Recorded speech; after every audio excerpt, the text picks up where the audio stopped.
All right. Thank you very much, my people. I appreciate every one of you. We are back here now. Thank you. Thank you.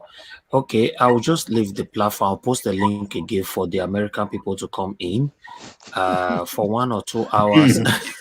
For Yes. Engineer Ken. Where is Engineer Engineer What Ken, my about K. friend? Nigeria Watch? What about those living in Amagba?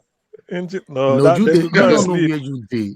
They go No, don't he too sleep they by now. try. No, Anybody no, where no. that Magba, where they Alex, awake now, no be am.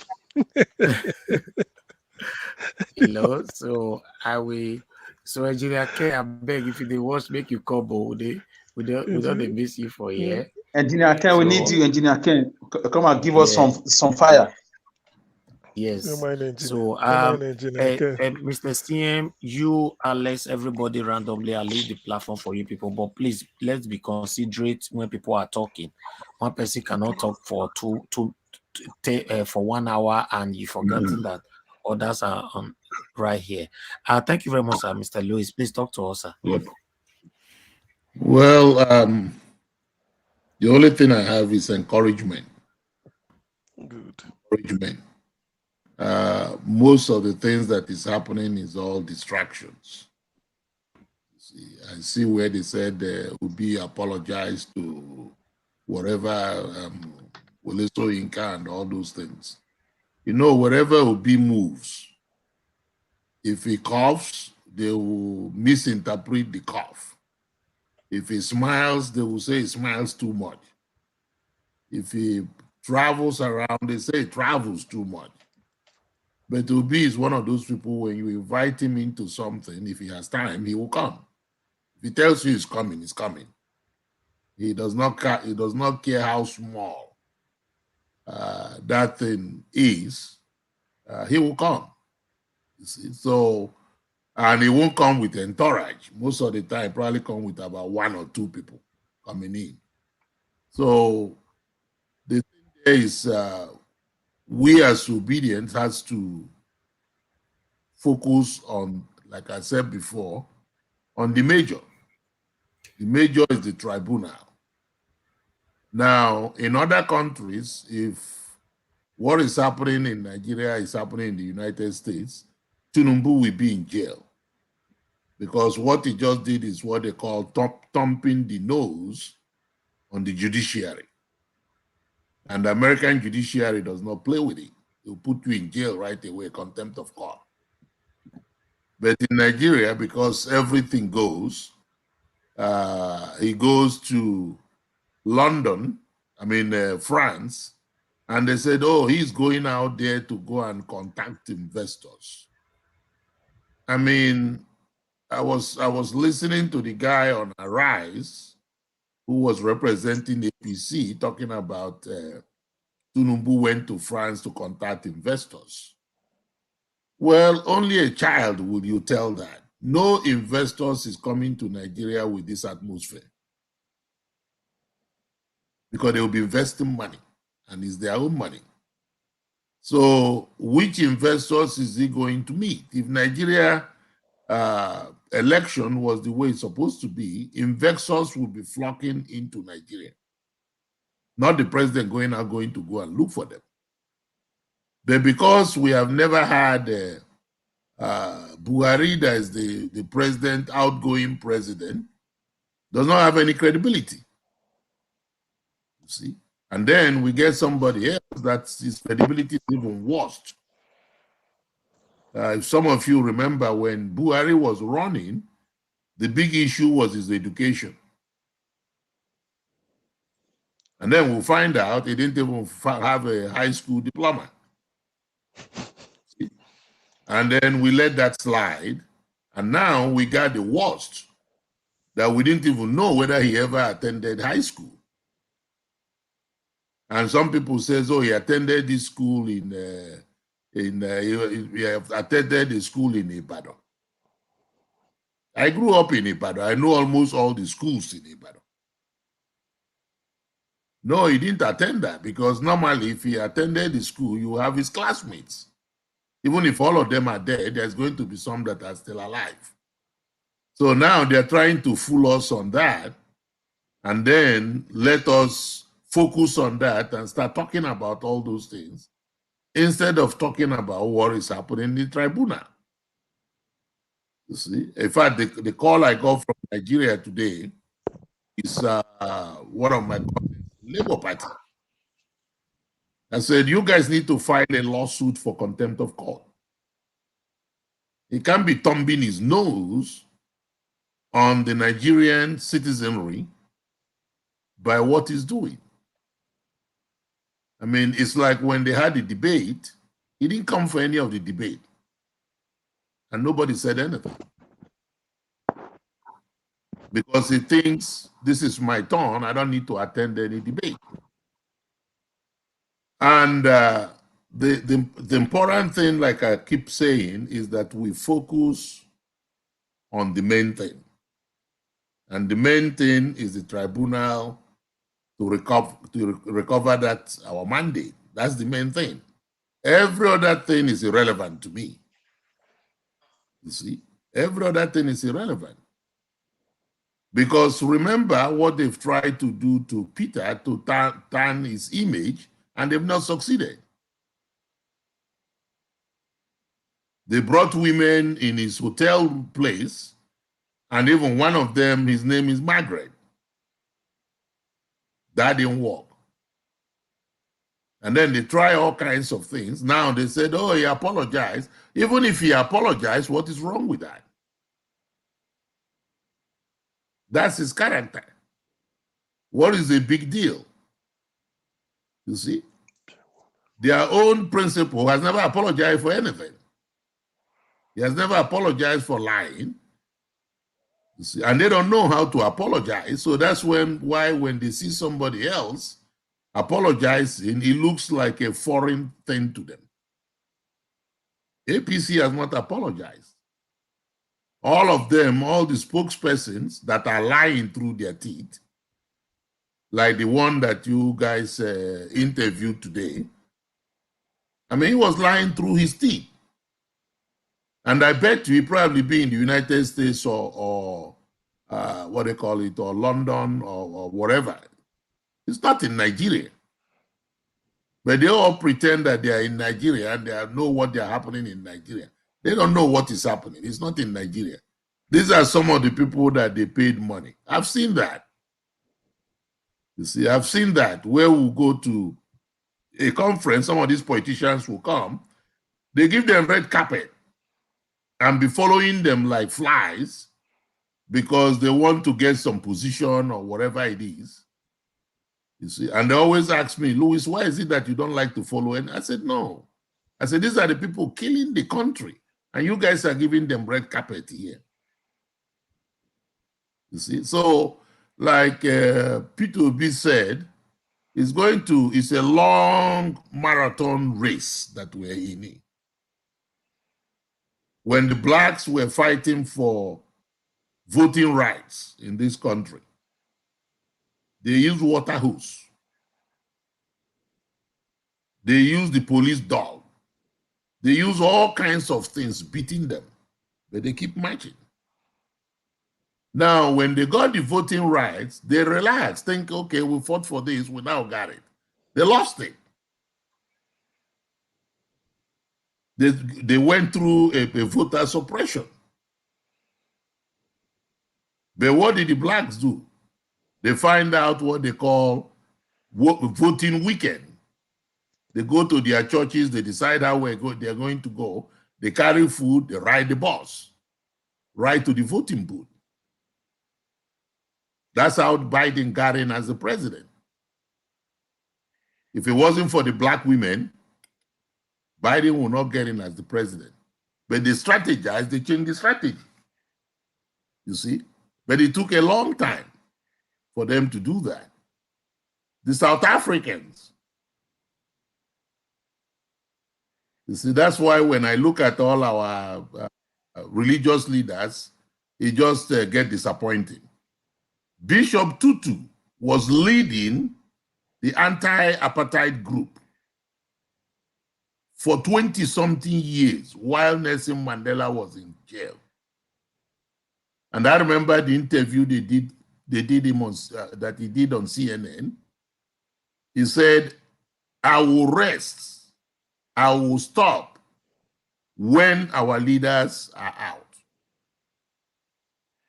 And when Nelson Mandela was made the president of South Africa, Bishop Tutu went to the background. But at that time, he was leading. Pope John Paul, that died several years ago, Pope John Paul was a reverend father in Poland. And he fought against the communist regime for years.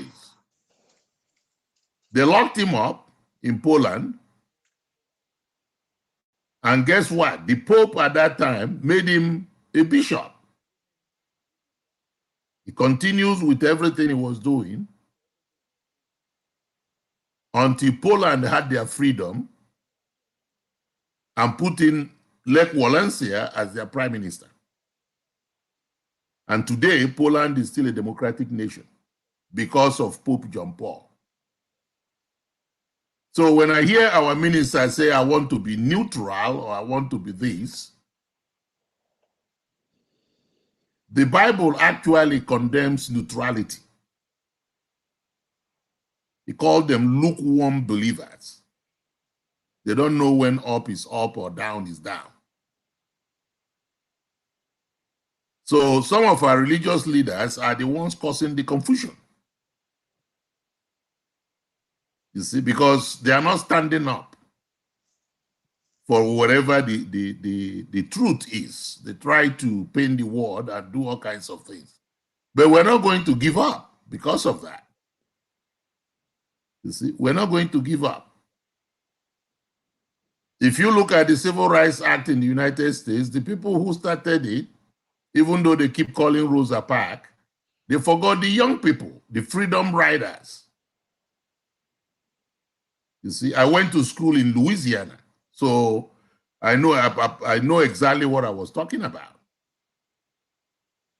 You see, it was the freedom riders. These were high school students that rode down to the South because they said there is a separate table for people to eat. They don't want the blacks to eat in the cafeteria. So they started going into the restaurants and sitting at the lunch table.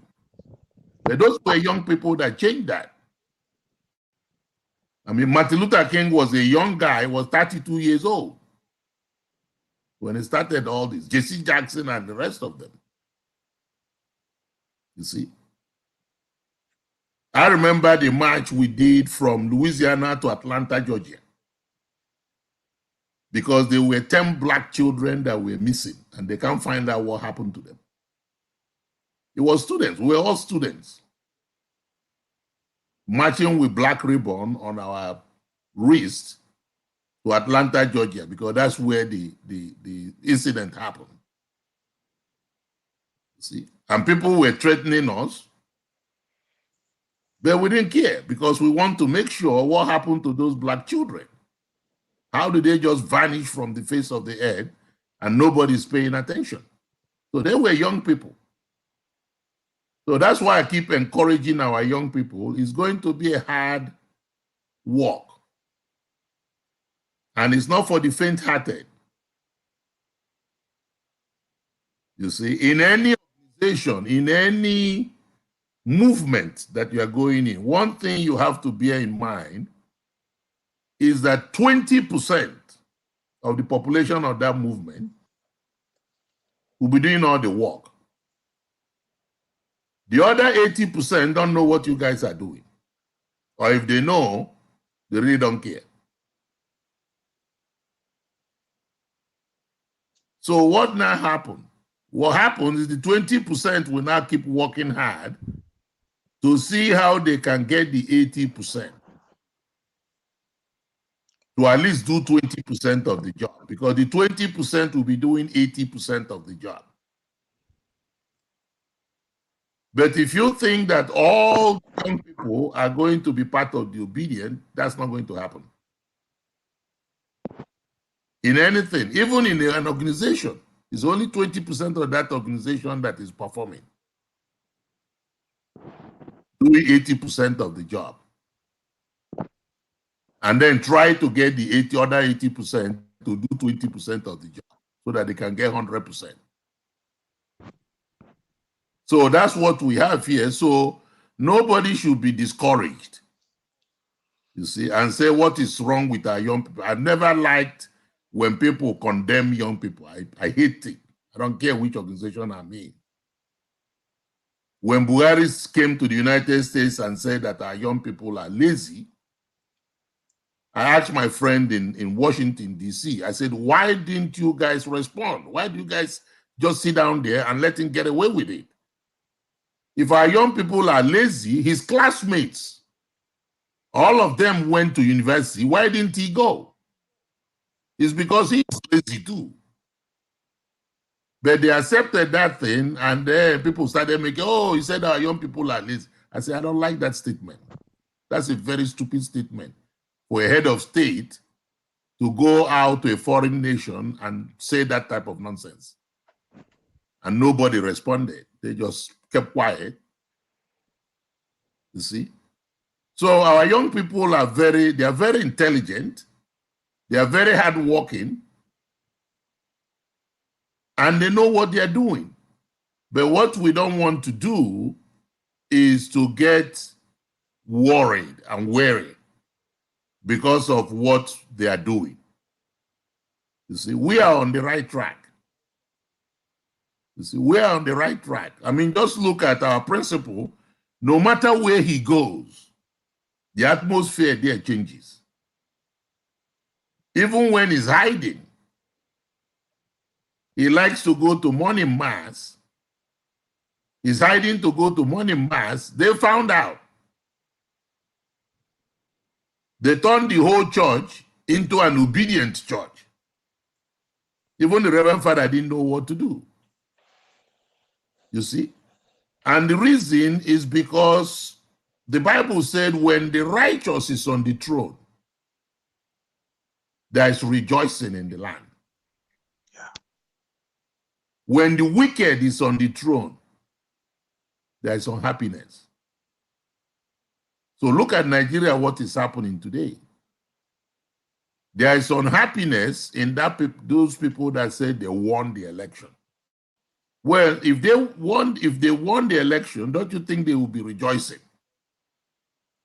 There is no rejoicing. Instead, they are pointing finger and gnashing teeth.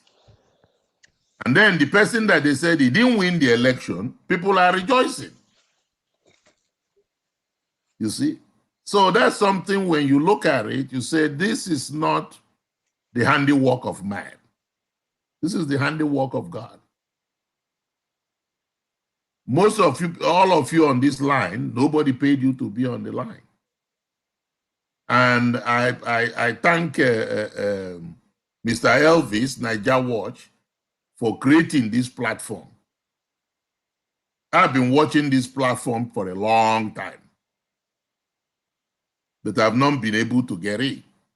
I've been watching it, enjoying everything that is done on that platform. I know some of us are very emotional, and some of us are very angry. That's great. You see, there is no place they say don't be angry. They just say be angry, but don't sin in your anger. You see, and don't let the sun go down on your anger. So we can be angry. Because if somebody is not angry about sin, thank you, sir, he needs to have their head checked.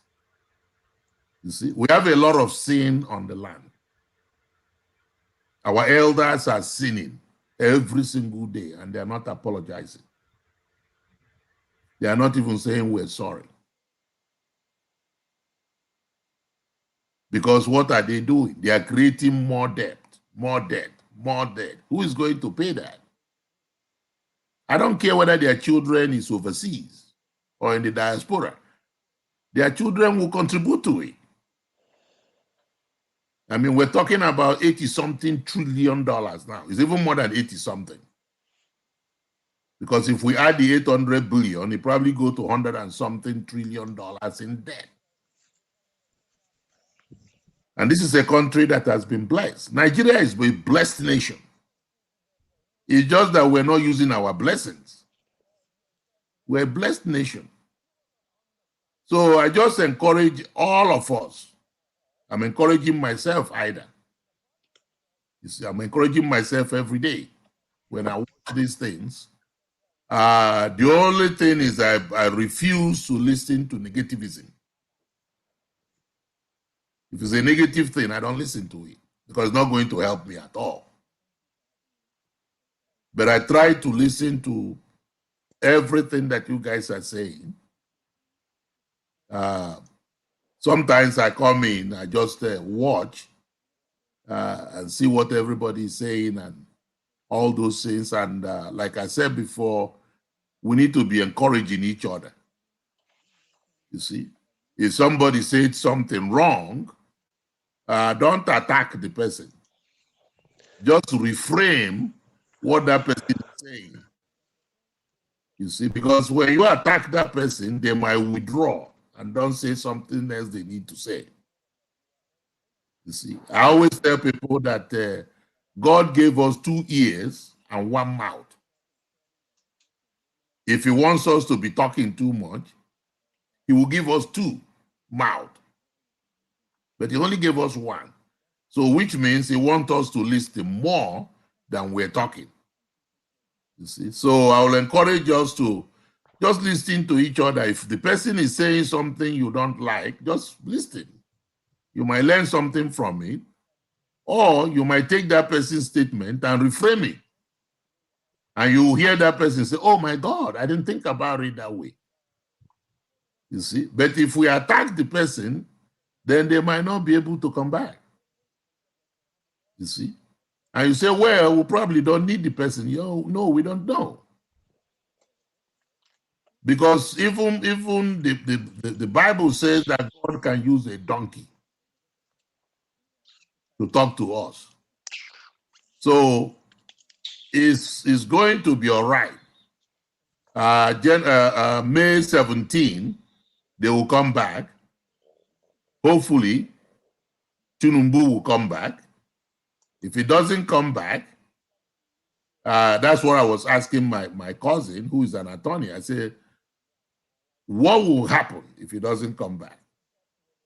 And he said, I don't know. I said, well, you need to talk to some of the attorneys. They need to ask the judge or whomever, the presiding officer. I said, because if me, for example, was called to come to court and I didn't show up, they will send the cops to your house and they'll carry you and lock you up. Because that's in violation of contempt of court. You see? If you remember, it almost happened to Trump. He has to voluntarily go to New York. They could have come to Palm Beach, Florida, packed him up and take him up to New York. But he voluntarily, his lawyers advised him correctly. You need to go voluntarily. So he went voluntarily to New York. And they put him on the dock and asked him questions. That's a former president of the United States. You see, and here we have Tinubu flying all around to France and all those type of things. And they are saying, oh, well, he's going to contact investors and contact this and contact that. They know they are lying. Tinubu is in a hospital in France. You see? This is not the first time Nigeria has done something like this. If some of you remember, when Yaradua died, they hid it from the whole Nigerian public. Trying to smuggle, actually they smuggled him in. For good 1 year, sir. For Yes, good 1 year. They smuggled him in. He was Akunyili. You see? That made people to know what happened. Even Jonathan did not know. No. None of them knew. So it's a game they've been playing, but this time around, I don't think they will play it again. Nowhere. Because all eyes are there. That's why I'm advising everybody, even including myself, to focus more on the judiciary. Because, like I said before, I don't trust them. Even INEC, when INEC was saying all those things about beavers, I never trusted that. You see, we went to a meeting in the US. I told them, I said, I don't like INEC. I don't trust INEC. Even before the election, I said, I didn't trust INEC. That Mahmoud needs to be changed, switched, find somebody else. You see, at that time, I was actually going for Innis, Commissioner Innis from Edo State. You see, because he's a very genuine and honest individual. But what did they do? They kicked him out. Okay, Guinea, Mikey Guinea. Mikey Guinea, yeah? They kicked him out. He was here. He was here. I listened to it. Okay, I was here when he was talking. Yeah. Yes, sir. Please, can I ask you a question, sir? Please. Yeah. Thank you for bringing my mind, like for taking my mind back in the social reflection about the Freedom Riders. Don't you think the Nigerian diasporans, especially in the United Kingdom and America, they are part of the problem of the Nigerian system? Because I'm going somewhere, especially those, not all of them, because they are giving these politicians the enabling environment.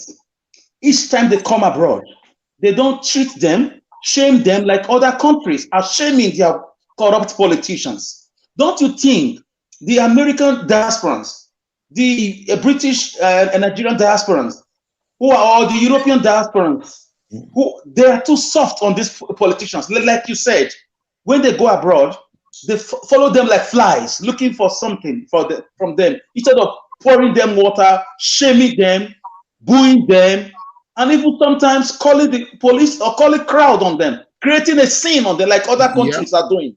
What do you think about that? Well, I've talked about that for years. Remember when Obasanjo was going for third term? That third term was scuttled by the Nigerians in the diaspora. I was part of that meeting with the Omoegbo Yoruba group and then the Zumunta group headed by Mr. Dr. Muhammad. And we all had that meeting in Florida that there will be no third term. You see, I was sick, so I couldn't fly with them to Nigeria. But the group flew to Nigeria and stayed there until they scuttled that third term. And that's what I was telling them. I said, okay, look we did that within a short period of time. You see what we can do if we really band together. Like I gave them an example. I said, okay, people in diaspora, in the United States alone, Nigerians in the United States send home to Nigeria over $30 billion a year.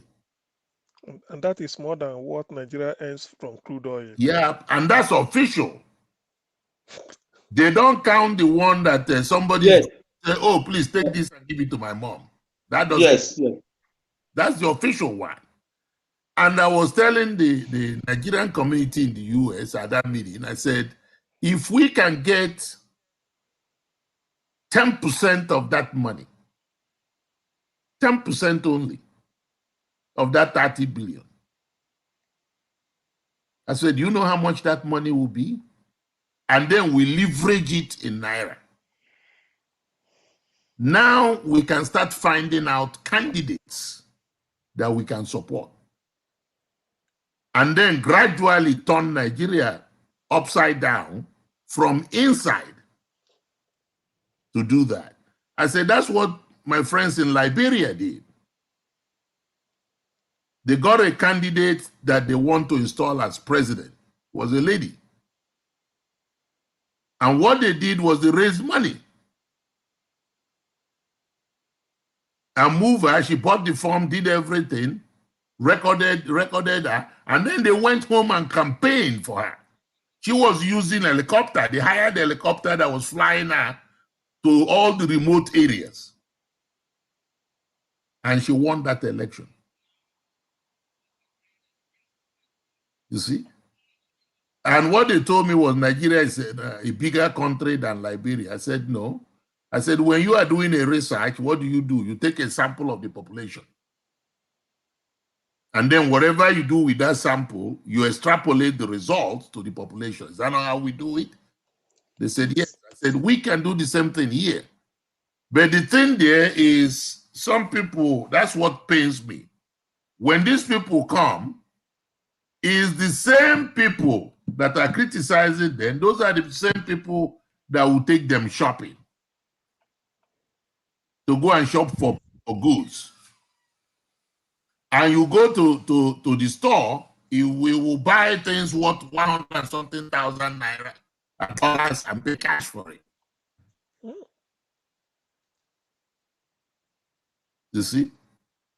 So we were the ones contributing to that idiosyncrasy.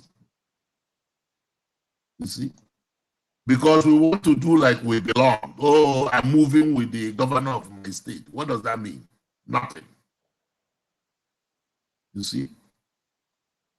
I remember when we invited Ubi to Anambra State Convention, and he came. Okay, the suite that we got for him, we didn't pay for it.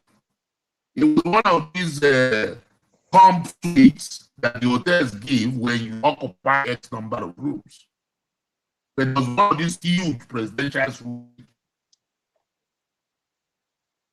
And he asked myself and the chairman of the group, and he said, how much did you guys pay for this suite?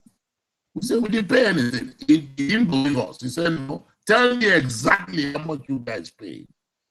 He said, okay, let me ask you differently. How much does it cost for that type of suite? And we say, His Excellency, this suite was given to us free. And he said, okay, by the way, what am I going to be doing here? This is too big.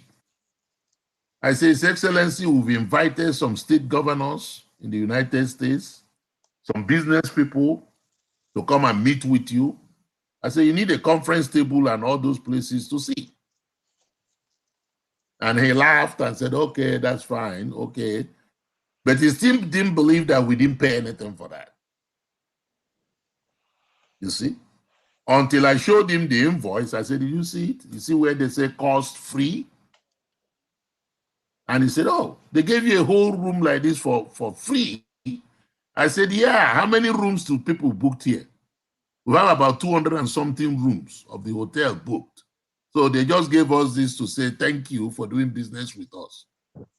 And that's the only way he was able to accept it. You see?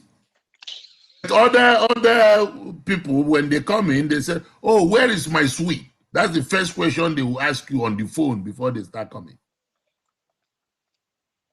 And that's where I always get frustrated with our people. I said, why don't you guys tell the person, if you want to come, you come. If you don't want to come, just sit down home in Nigeria.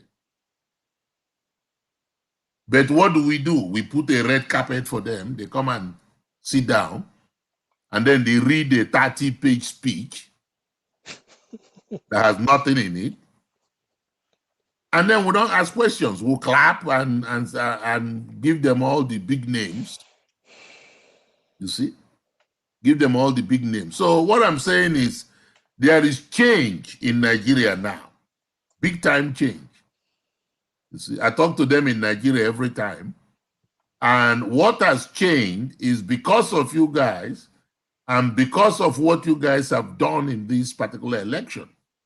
Nigeria is not going to be the same. It's not going to be the same. Look at how many people were elected into the Congress of Nigeria from Labour Party. If not for the obedience, those people will not be elected. And majority of them has never run for office before. They didn't even have the money. But they ran and won.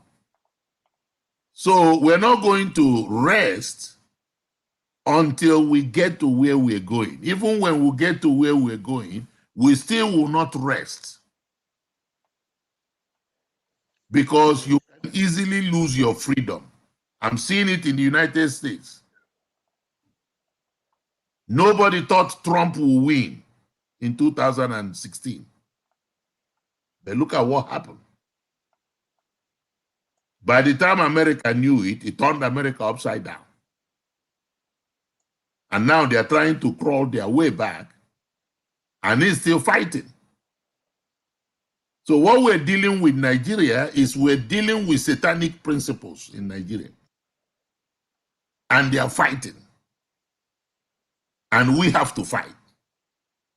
We can't just keep quiet. We have to fight. So what we're doing on this platform, on Niger Watch, and again, I'll keep thanking Elvis for providing this. It's not very easy, like I said before. But at least it gives us an avenue to share our mind and share our knowledge and learn from each other. I'm learning from most of you guys, you see, of what everybody is doing and all those things. And so I always convey it to other platforms, and when I talk to people in Nigeria, I always convey it to them. Because a couple of them I talk to are in Abuja demonstrating. They've been there for 45 days. My friend Ezeoke has been there for a long time, since before the election, you see. And he was telling me, he said, I'm going to see this through. You see. That is the one that is doing the Njenje. You remember the one they called Njenje TV? That's Ezeoke, you see, doing that. So there's a lot of people doing that, certain things, 1, 2, or 3 things out there. And of course, we need to keep hope alive. Like Jesse Jackson used to say, keep hope alive. We have to keep hope alive and keep moving. God will reward every one of you guys for your sacrifices. I know you are making a lot of sacrifices, but in order to get a good thing, you have to make sacrifice. You see, we have to make sacrifice. And at the end, we're going to look back and say, my God, I contributed. Or when your children ask you, when they had the election of 2023, and I'm reading about what happened about it, Dad, what did you do? You don't want to say, well, I was on the sideline clapping. No. You want to show them that you were involved, that you tried your best. You see, and you contributed your best to give them a safer Nigeria. You see, that's what they will want to hear. So that's why we're all here. And I thank you all again for giving me the chance to Thank you, talk sir. to the group and talk to myself too, because I'm also talking to myself. Thank you very much. So thank you. We appreciate you, sir. Thank you, Mr. Louis. Thank you. God bless you, sir. We appreciate you. God bless every one of you. We have some people here that I would like them to also have 1 or 2 things to say concerning what our father have said so far. Anybody want to respond to that? Um,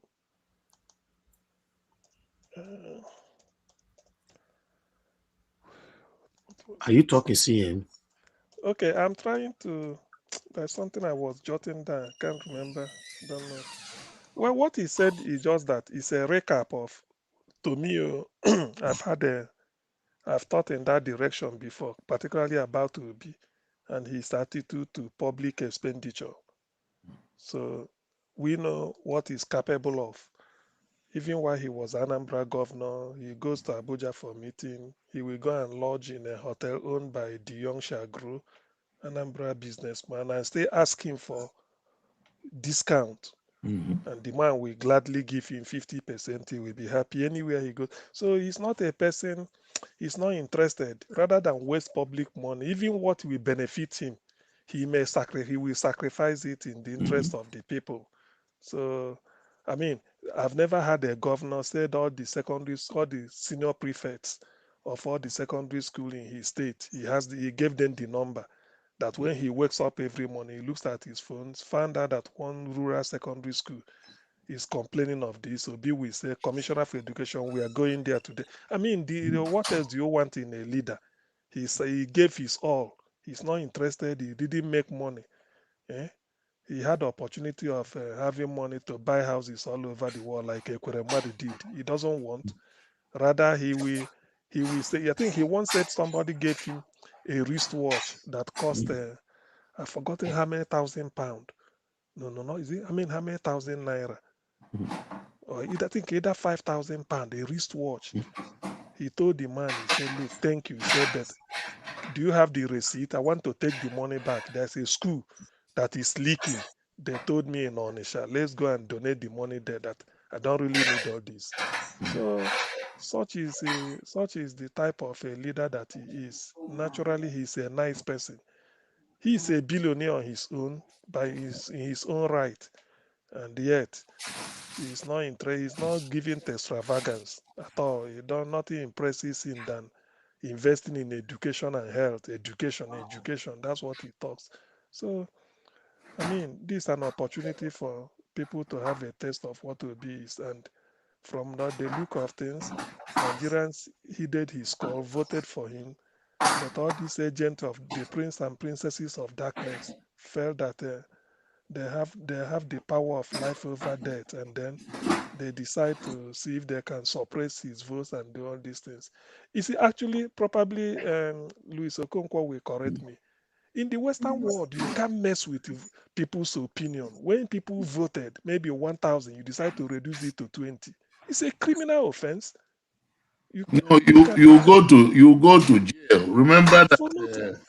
You, that's what is following um, President Trump in Georgia, mm, yeah, because yeah. he So called the Secretary of State in Georgia to yeah, find to see, to 11,000 more vote. votes. Imagine. You see, So so they you played don't. that tape recording in the court, and that's why he was indicted. Mhm. See over there So, as a criminal case. So that case is coming up very soon. so So you see, you you can't do don't that in the United States. you don't do that. The thing that is, what it means for the people. The only thing you have to show is that this is free and fair. Mhm. Not that say all of us, 10 of us here, we decide this is what we want. Then somebody will now reduce the 10 votes to No, you one can't do and that. say, okay, you can try it. What does Mm-mm. do you think it is a human opinion, what people decided? Some are more than you. And then you decide to TPEX it at night, go to court. When they are going to court, you start to raise the boogaboo of, what is it? A treason. Arrest them. They are overheating the polity. Okay, withdraw your case. Withdraw your case. All those things. Anyway, thank God that we've gone. I'm so happy that Nigerians are now at least civilized to that extent to know Mhm. that this cannot stand and it will not stand. My only joy is that let Obi get in so that we have a semblance of a sane leadership, so that somebody you will look at, you will relate, say yes, he Mhm. gives you confidence. You know so much about him. You can investigate anything about him, and not that, okay, imagine the Agbado they announced, everything shrouded in secrecy. Come for debate, no way. Go to court and stand before them, at least let them see you, no way. Every time you are, and they bring out one type of lie, he's going to look for foreign investment. Look, foreign investment is not looking like looking for pin in a haystack. You don't do that. What are you going to tell the white people that the ambassador in Lagos or Abuja won't tell them? Mhm. What sometimes that is what sometimes I wonder. Do these people realize what they mean? It's even better if instead of you going to abroad, you summon the ambassador of the country. Come, tell your home government we want to do this. You don't need to pay.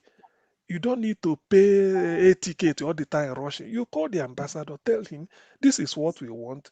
We want to discuss with your country. Can somebody come in, invite them, let them come? And not for you to be going about say you are going to look for investment. You got Tinubu who can barely stand up for 30 minutes unassisted. Eh? And then you are going to look for investment. Investment with who? Who are you talking to? Maybe these people anyway. Well, the thing is, like Oraka said yesterday or 2 days ago, it's not. It can be business as usual. If this tribunal or whatever messes up this case, Nigerians won't take it easy. NSAS was spontaneous. This one will even be. Nigeria will blow in their face. They won't. They will be surprised what happened to them. They thought that everything. The real Occupy Nigeria will be at the airport. No private aircraft will escape. Nobody. Yeah, we all be consumed in that their inferno. I mean, how can we Nigerians be living in a poverty striking every day? You keep hearing billion. You keep borrowing money for what? Oil. Nobody accounts for our crude oil is being stolen every day. We have liquefied natural gas, LNG, no accountability. We don't know what is happening there. NNPC, they are stealing crude oil. Post authority, no accounting. Gold, they are mining, stealing it. Yet the people are suffering. No, no, no, no. Yeah, no, even heavens cannot approve of this.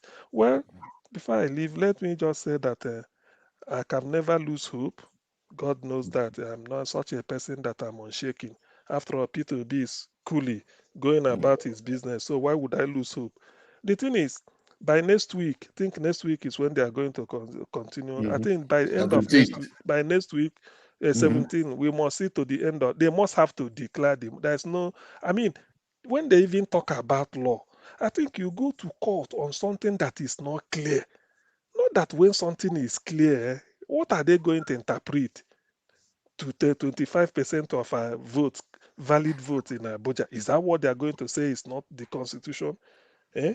Is that what they are going to, or double registration of Shetima, Shetima, is it, what is it? Kazin Shetima, is it no longer tenable that there was double registration? Or a case of the vote, all votes must be tallied according to Beavers. Man, they should better save Nigeria. Those judges, I mean, ordinarily, at least they have their friends and relations in Nigeria. They should be able to say, look, enough is enough. We can't continue. It's even a shame that what Kenya could do, Nigeria cannot. You No, cannot, Molly.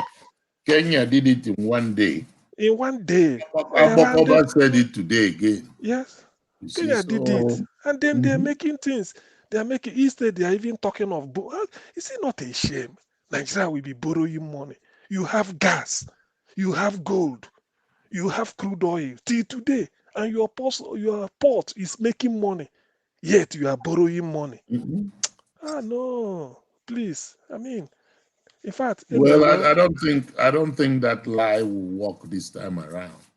They told that lie with the Buhari. it has never worked. It It has won't never work. worked. Yeah, They can't be messing it will people up. work this time Every around. day, thousands of young people are graduating from university. When they come out, an illiterate will be in charge. Eh? Can you imagine in this day and age, And Nigeria then is still looking. they go and Our leader they, won't have a school, won't have a clean school cert. Something yes, you and then should they get at the age. employ them as aides. They employ Eh, them eh? as aides. I remember Can you imagine? I was talking to in Anambra State. This guy don't even have high school diploma, but he's in the House of Assembly. And he has an aide. The aide is an engineer by profession. So I said, this is really When you come and you see. therefore if you in abroad, their best brains are in charge in every way. Go to the airport in every Western airport in Europe. The immigration officers are not pushovers. Their best brains when they were in school. You see them, the IT, everything is working. But when you come to Nigeria, people just go there because their great grandfather was related to this, and then they bring them, they put them there, mediocre everywhere, bribe. Eh? Nobody cares. The moment the electricity comes for 2 hours, you thank God. And before you know it, they say, we must unite. The unity, unity. What are you uniting with illiterates? People that don't want to go. Anyway, well, next week we determine. Think this will be coming. We may not know it, so it's just there are a lot to unpack from the coming of P2B, but have the days and weeks ahead we'll be able will reveal a lot of things. We cannot continue. Do you know that Egypt has moved away from the Cairo as Yeah. capital? Cairo is towards the coast where you can say people live. Okay, Alexandria is on the coast. They are now moving towards the Sahara Desert to build a brand new city to be their capital. In a desert, the water they have to lay it, electricity. Cairo, they want to develop a virgin land in a desert. They will be planting the trees, the type of tree they want there. Just like starting anew. Egypt, this is what they are doing. They say the Cairo is congested. They only want to put a government establishment here as their capital. Look at what they are doing. Tanzania is building for tomorrow. Modern rail, the type of public transport in Dar es Salaam. They see the rail they are building from Dar es Salaam in the coast to Dodoma, the capital, then to where they call Arusha, where they signed the United Nations had their own International Criminal Court of International Criminal Court, and they're sitting in Africa. It's in Arusha, Tanzania. Come and see you say this is Tanzania, and see where and a woman like the one. Yes, The and woman is their president. they got their independence 1961, Nigeria 1960, Uganda 1962, Kenya 1963. So Tanzania is as old as Nigeria in terms of post-independence. Now look at where they are. If you see that is even if you see the quality of their road and the type of optic fiber they are putting for their internet. That is, they said every home should have internet. That's like the way they give a fresh air. Is Nigeria talking? What Nigeria is talking is how to tell MTN that if you will do quid pro quo instead of 1 billion naira tax, if you can give me 250, we write off. I mean, sure, changing your country. We are still carrying lantern, torchlight, candle in Nigeria. Go to Tanzania. I'm burning houses. When you come, they say, hey, we have to be united. Look, it's Tanzania, Kenya, and Uganda. They were called Protectorate of East Africa, just like you have Northern and Southern Protectorate. They said despite the fact they are united by one language, Swahili. Kenya speaks Swahili. Tanzania, Swahili. And the Uganda the same. It's only that slight change in dialect, but it's the same. They said no. They said be your own country. Let me be. And look at the three balanced, doing what they want. The thing there is we think is separate. Divided Africa. That's not the problem, because if you go to Europe, United Kingdom, a lot of people used to think is Britain. It's not. It's not. It's different countries. It's not that there are 4 different countries too, with 4 different flags. Yeah, that's what I'm saying. With what is it called? With 4 different anthems. There's a Scottish national anthem. Welsh have their own. Northern Ireland have their own. And then again, there's Scotland. They have their Scottish pound. Yeah. In Scotland, there are courses you don't get bachelor's degree on. You end up with masters. And Scotland has their own, not A level. They call it AS level or so. Their own system of education. That's what I mean. You can. So this is what they have. Just the prime minister unites them. Scotland are responsible for their own. That is, they sort of their own spending. They determine it. Only that the Bank of England will fix interest rate. This is what they do. This is what they do. And when you come to Nigeria, they will bamboozle you with to generate electricity. If somebody in Ugeli want to say if you generate it, you must put it to national grid, or you come to Abuja. In fact, do you know when they tell you something that is in the exclusive list, you will win? Marriage, primary school, exclusive.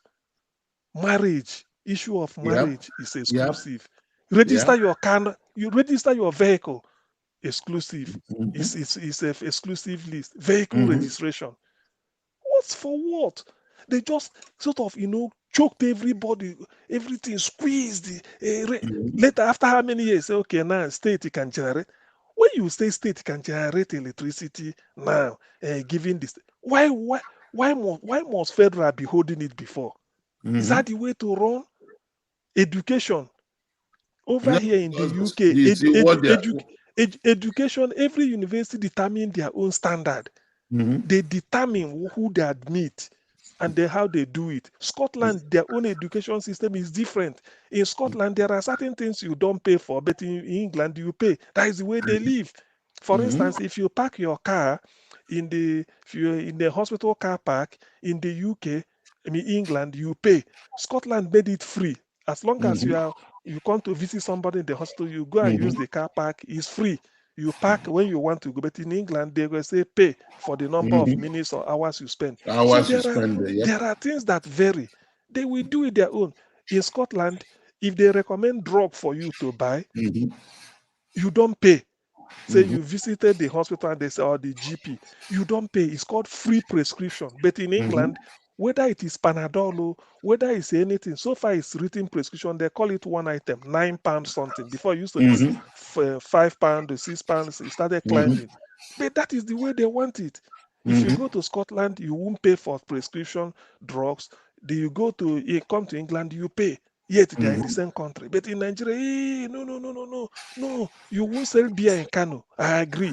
If I now sell it in Port Harcourt and then collect VAT, you will want to get out of the VAT again. That's why they make. When people talk. That's why they make all of them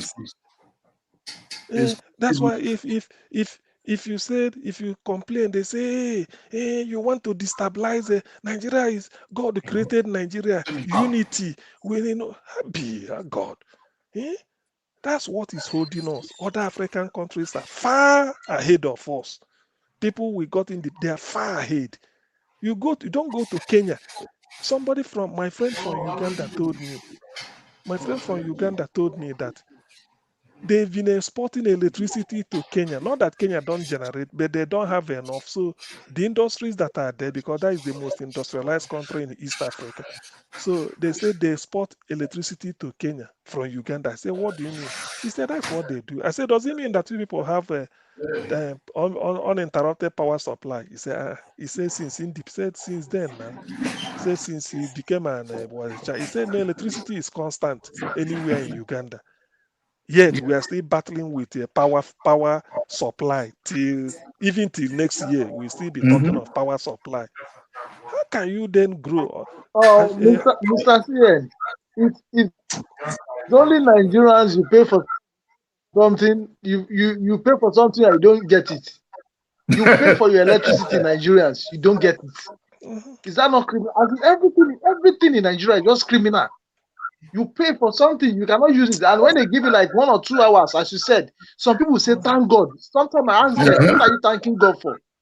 That I'm paying for something? It's very crazy. And you'll be surprised that most of all the Senate and House of Reps, they cannot recite our national anthem. And yet they are claiming to represent the country. Very disgraceful. You can never be annoyed with Nigeria until you compare Nigeria with, say, Tanzania. You will not say, what? This is a country in Africa. You compare Tanzania and Nigeria. You see the chasm. You see the gulf in everything. Our road is not up to their own standard. Look at their public buses. If you see the train they are building, you see their system education. Yet you can go, there's nothing. You see this issue of a strike, ASU strike. I don't know whether other countries experience it. In Nigeria, is what we just keep hearing. When you talk, hey, we want to be united. Nobody can I mean, what is the meaning of this? Unity. Nigeria continue to mention unity. But at the age of 10-11, you start telling people that you don't belong. You are from this area to enter into school, high school, secondary school is controlled by federal. How can education at secondary level be a exclusive list for what? How can everything federal will control agriculture, federal, energy, federal, to generate power, federal, everything. Say that if you generate, you put it national. What is national grid for who?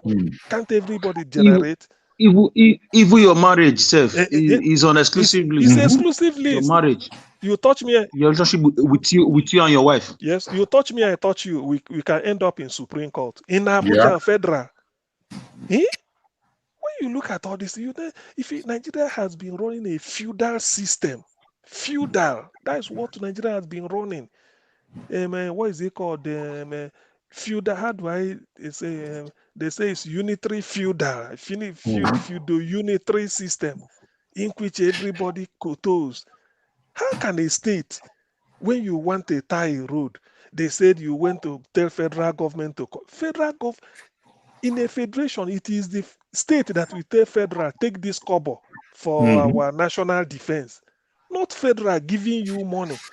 You will see a federal said, okay, one college of education in one area, federal government has taken it, and they will clap hand and then go and thank the federal government for taking it. This is Almajiri type of something, and begging. Education should be your right. You establish it and run it. But this is the standard. We can't do that. Industries is not coming. Okay, Tinubu going to say they are going on a working visit to get investor. Where is the electricity? What if they ask you, where is the power supply? Generator. And No. It's well, and true. this one he didn't go with anybody, so he will call them and said, "Well, let me call Nigeria and find out." They had better allow P2B to take over so that this They know mess that's what it is we will start to because sort out. Now, look, I don't no some people have given up on Nigeria. Nobody is interested in seeing in continuing this mess beyond probably this year. But nobody is interested. Cannot hold people to ransom. You But can't develop. Augustine, what will Yes, please. happen if Tinubu did not return back? For That example, is before 29, what will happen? that you know you see, no, before 29. The thing is, now this is a very tricky question, but I will answer it this way. I approach it. It's tricky. So on, the, on, honestly, like, our court, our law firm now has become a thing of like a mockery. It's as if maybe the lawyers in Nigeria, the way they practice their own is different from other country. Sometimes when I look at it, Because the we have a reason why I'm constitution and asking, they are not following. Even the lawyer, they turn to jesters. I don't know. I will try to say this. Next week, I know the man may not come back. When you commit, what is it called, the content, they throw your case away. It's as simple as that. Then they carry on now and determine based on the other criteria. In fact, all these things, you see, they even know it. What will shock the world is for the tribunal to say they return Tinubu or whatever he won. That is what will be the shock. Not that you say P2B won. It's not a shock because we all know. We know the winner. When we were casting our people know who they voted for. All this idea of manipulating. So if we did like just straight to your question, if we did not turn up May 29, then it's like a football match. You walk over, which is what it should be. Then another person, in fact, he's saving his face. Let him not return safe. After all, he didn't win. You can't just write to power on a stolen mandate and feel that the credibility or this thing will be there. Legitimacy is lacking. Therefore, I do not see why they should even continue with him. Should be arrested and told that, look, you can't mess up. How can Mahmoud, a professor, so-called professor, be manipulated? The wish of the people, vote for them. You say no. I mean, declare the result. You are falsifying figure. In the end, what you even uploaded in your IREV is different from the number you rattled out on the day you gave Tinubu the flag or the whatever certificate by midnight or towards that time when the witches used to operate the witches hour. That is when you give them. And all those things you do. Anyway, well they know. I've said it. The little crude oil they are enjoying. If they want to feel that no, you want to play God, you want to challenge, let them not allow people to be take over. After all, is it not election we did? So why organize people to come and vote if after voting you change their decision? So there's no point inviting them to come and vote in the first place. You could have allocated vote to the way you want to do if that is what you want, than to fool the people, bring us out under hardship, people voted only for you now to sit down, then start to reverse it and in your own image. No, in your own understanding. It can't work. Ashiwaju should no, I won't even contemplate that one becoming president. It's a shame. It's a shame. No school sat. Primary school, where did you go? You don't want to say. School sat nobody knows. What certificate did you give Chicago to make them to admit you? Bring that one, let us see. No way. These are simple questions to answer. Everybody, when you are looking for admission to any university, they will ask you, what course do you want to study? You state. Then let us see your high school diploma to show that at least you've passed the true formal education. Tinubu is not willing to show out. You say you worked in one accounting firm, it was all lies. 1998, you said you were 52. 25 years later, you are celebrating 71. This one, self, the thing too much now. And you want to be president. Cocaine, No. okay, passport you are carrying from Guinea. How come? In your phone, why not tell us? Okay, I had this thing. You refused. You tried it in 1999. They asked you, say it was Tokumba Fikuyomi who filled the form, not you. You escaped. This time, who filled the form again for you for INEC declaration form? I mean, people should not, you can't be taking people fair. I mean, why the guy, he hasn't got any certificate. According to Bode George said he's not having even one single certificate, none. And you want to be president of a country. Ha. Oh, I beg. No. It cannot happen now. We are not mumu now. I beg, we are not mumu. He own done too much now. He own done too much.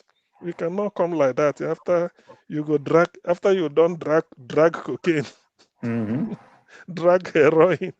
Then you come you come and be dragging vote again. Which one you did? If you want vote, you come clean. Now, if you want cocaine, go and be dealing with your drugs. Let's know that is what you want to do. Then a little bit of cocaine and heroin, you abandon Chicago, come back to Nigeria. Hey, We have vote lots for me. of people Vote for on the screen now. but let me. Okay, like this. Okay, who there? Oh, there are new some names why I never see. I don't know who is Nelly, who is One Love. Two, who? Why you go talk say you don't know me? Oga CM.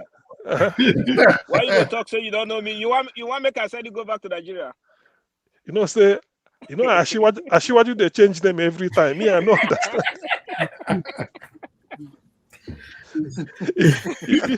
That's why I say I want to make the person come clean, because if you know because this Ashiwaju, this one caller, he there abroad, so no power failure. If he there somewhere now, log into Niger Watch, go no, and they show face. So that guy you don't know that spirit. Oh. you don't know who is who. So we can say we shall know who is who. But You don't know. Oga, it's a shameful thing. It's a shameful thing, oh. Where Tinubu they now? They don't take light. No, they don't. These people, I don't know how they think. I don't know how they think. Somebody called people are still Nigerian leader, the world leader. My in said Nigeria is the world leader. People are still clapping for him. I say, sir, why do you call them world leader? He says it's only Nigerian leader that does something and go for. They say it's only Nigerian leader that does something for free. Nobody hold them. Nobody fit challenge them. Law will catch you. But it's only Nigerians. You do something and you go. That's why the man call it world leader. Say, He said these are the things that they don't want Peter Obi to enter there, because all those things will stop. There's nothing like where you can do things and go. Of course, they know. The thing is that Peter Obi will change the trajectory of politics, because when Peter Obi goes in there, forget you. People go, they say, hey, Peter Obi no share money and they become president. So, which means if I can go and verify, people can trust me. That's all. That is just what it means. If you now want to go, you say, look, vote for me, go and verify. When I was an undergraduate, I go to ask about me, I worked in this ministry, go and verify. When I was there, I used to be. That's all you need. And in fact, the thing is that all the deal, because when Peter Obi goes in, you will know what really happens at Nigerian Post Authority, because they are not declaring any profit, anything. It's just in people's pocket. The crude oil being lost. What of the gas? Even all this one, they're saying they're laying pipeline to take gas to. If it be say pipeline don't reach Niger, then go the tap and there they sell. Do you know? You don't know. Yes, you can. You don't know. They say they're laying. Me and you, they here. Have you seen a pipeline in the past? Do you know? You don't know. The crude oil, NNPC, no account. Nobody knows what is going on. Even the loan they are taking, who audits it? Nothing. What of the contract? You see, Nigeria is just a free for all food. That's why they will try as much as possible to keep us, to keep those. They say the way they do is that they want to keep those that are out, permanently out. They don't want you to come in. So people will be coming in is to expose all the deal they've been doing since records began. That is what they are against. That's why they are against. It's to say Peter Obi is a corrupt person. They no mind. Make he enter after all and addendum, you know. Then go they do and pad. Because Tinubu goes there, it's not going to. How can Tinubu come and start to probe any for what now? Now addendum. All he wants is that name. But Peter Obi will get in there. All those rough deal. He will tell you no, no, no, no. He will look into this everything. Hold me. Peter Obi will say any money missing, hold me responsible. From today onwards, I will be. If I sign this, I have to sign this, so that any money missing, I will be the person responsible. And that is what they don't want. They don't want that. So Nigeria want to be liberated, and the people have seen the light. But those that claim to own Nigeria are not interested. So they will do everything to frustrate people. But this time, somebody says bonga fish, you don't dare their truth. If you want to swallow it, no way. Vomit and out, no way. So something must have to give. Now next week, it don't reach. We will hear what they are going to say. Already the INEC results from Beavers compiled by NEPA, not NEPA, Labour Party, has shown that P2B is way ahead. So whichever they want to play it, if they don't want to use the Abuja to disqualify Tinubu, it's up to them. If they don't want to use double registration by Shetima to disqualify both of them on the joint ticket, we shall then know why. So they can't escape it. It is true, they can't escape it. And like Magnus Oraka said, most Nigerians are not willing to go the second hurdle of go to Supreme Court, all those nonsense. Then May 29, maybe they bring in Tinubu. Who knows? He may not even turn up like we said, or maybe it anyway. Well, nobody is sure of May 29. To be honest, every day as we are getting close, nobody is sure. So all this nonsense they are talking about, anything can still happen. But I want them, in the interest of peace, allow P2B to take over, so that the Nigeria will not explode in their face, because they may think that they have control of everything. It's not. When your time is up, your time is up. The time for Nigeria to breathe an air of freedom has come. The people spoke on February 25th, and they said it clearly who they want. It is not by mistake. So any attempt to go and start to mutilate things and feel that it's business as usual, or that people won't talk, people won't do anything. Anyway, let me say, Engineer Ken. Okay, see, Dr. Ken, not Engineer Ken. I don't know. Some of the now all these people Mr. that CN, Mr. CN, yes, somebody. Mr. CN, do you know Yeah. that in Kuwait that I am, majority of fellow Africans, I can say even this mandate is not only Nigeria mandate, it's mandate for the whole Africa. As in, if I talked to one lady, she said she falls sick the day they announced Tinubu. She's from Sierra Leone. Many of them, because they know that once Nigerian get up, other country will get up. And Nigerian, if our leader are doing the right thing, since Nigeria discover our natural resources, you understand? By now, we are supposed to be the one to be borrowing all African money. If they have been sincere, we are not supposed to be borrowing money, because God bless Nigeria with a lot of human resources. But the issue is that these evil ones, satanic ones, like Mr. F used to call them, they refuse to let people enjoy. Nigeria is supposed to go to the level of we are collecting home grants that South Africa is collecting as a citizen. But the issue is that they will go and borrow money and share it among themselves. And funny enough, those I'm all sorry for using this word. Those stupid ones that still supporting them, they don't know that they are even collecting their own future too to share it among themselves. Then you now wake up, somebody is collecting my own. Very painful. Do you know people have forgotten that Nigeria export gas, LNG. People don't forget liquefied natural gas. People think say only crude oil in Nigeria they export. Liquefied natural gas. Since 1989, IBB established it. I think so. LNG, liquefied at the one in Bonny. Liquefied natural gas. People have forgotten. Our seaport, no account. Gold, they are mining gold in Zamfara, steady, taking it out. No, everything, and yet you are borrowing money. All these things. Oh no. This one too much. You get as you go rape something rich. Even God go say no. Like some people go say, you collect my girlfriend. I keep quiet. Now you want collect my wife. God no giving her. That one no good now. It done too much. It don't. That's why this time they know it. Their time is up. You can't hold the people down for how many years. People are crying. For a Nigerian to eat, you have to go abroad.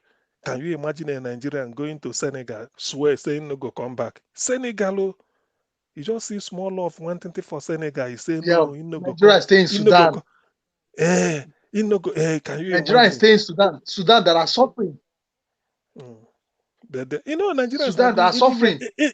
Anywhere Nigerian can get 24-hour electricity, now there then go. That is what they judge. Not really that the standard, not the building might not be like the one in Lekki, but they will say, electricity they here. Even my children can go to school, no strike. That's what now they want. Because when you go back home, nothing. Then some people will make your life hell. The leaders will make the life hell. Why should Nigeria be borrowing money? For what? What of the ones we have? What of the crude? We export crude oil in millions. We liquefy natural gas. Is there? What of that gas? Nobody is talking about. Our seaport is still very busy. No account. People just they pocket money here and there. Every ministry, you enter there, you come out with billion. They say the House of Reps, senators say I tomorrow they become billionaires. So you see all this Mr. CM, I say most of those senators, most of them cannot, most of those so-called senators and this thing, and by right, as a senator, you're supposed to be recite. Most of them cannot recite national anthem. Watch them when they are making national anthem. Most of them cannot recite, and you say you are representing Nigerian Senate. Most of them, very shameful things. The way I see it, it's like maybe they cannot recite. They can't. They cannot recite the Nigerian national anthem. Even if they recite the national anthem. Do they even know what the national anthem is? Just go there. Go and just be. These things. They cannot. Sometimes when you look at this, you said, so this thing really in a movie or not true. Till tomorrow, they are stealing crude oil. No be say, there's something like say IMF or maybe the world gave us embargo. No. The way people say bread anyhow. That's so they say crude oil in Nigeria. Then our gas, LNG, no account. I never hear that one. Liquefied natural gas.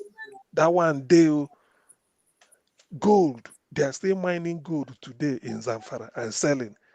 Tell you, say bandit here, bandit no there. So just wasting money. Okay, allow people to go in and so that the people will feel. What really do we need? Good hospital. Is it not? Make a pay lecturer so that strike no go there. Give electricity so that anybody where if you no get job, you open barbing saloon. No, say you don't get a barbing saloon, you go from there they feed. This type of, is that not what most people are asking for? Yet you cannot provide. When they say everything, you will get 40 houses. The plan of Ekweremadu was to contest Enugu state governorship under PDP. That was his plan. He was going abroad just to go and come back. Then the Baban there now. So if not, the millions again in go carry. Oh dear, these people. No, it's true. Nigerians cannot. If we keep quiet now, that we continue to keep quiet forever. It won't work now. We've come to the nadir of everything. It can't work. You see that something must have to give. Honestly. Something must have to look at look. Okay, somebody in Sierra Leone. If you tell her now in village, you go tell you say, okay, we have electricity. Look at it. In Nigeria, people are electricity is a problem in Nigeria. Telling you, electricity. Even the country the country we supply, they are having constant electricity. The country, Nigeria just be like capital picky, we don't get you for house. The country we supply electricity, they are having constant. There is this. Which country is that? Is it not Benin Republic? I had. There is like Benin. There is this. There is this. There is this thing. There is this online something. Is it Galaxy TV? They call it. You know when they wanted to rendition Sunday Igboho from Benin Republic, they tried it, but the thing failed because they had to go to court. So the court will decide over there. So some Nigerians, one Yoruba guy, those people that went. So when he came back, you know what they were asking the guy, maybe he hasn't traveled out of Nigeria because of that Igbo, they all went. He said before they got to the court, they didn't allow them to get close to the court, but they cordoned it off. He said what surprised him was, in a Muslim, he wanted to pray in the afternoon just to say his make ablution, wash your leg and hand. He said the public tap, where they show them, where they for road, he said water they rush out. So they asked and say, he said because he never see tap they rush now, say for Mushi where you go see. So all those type of things, it was a shocker to him. He said water, he said see public tap there, water they rush. He just opened it. But in Nigeria now, you can't hear water, you can't hear say water they rush. You see, you can't see. So you see the difference. That was what shocked the guy.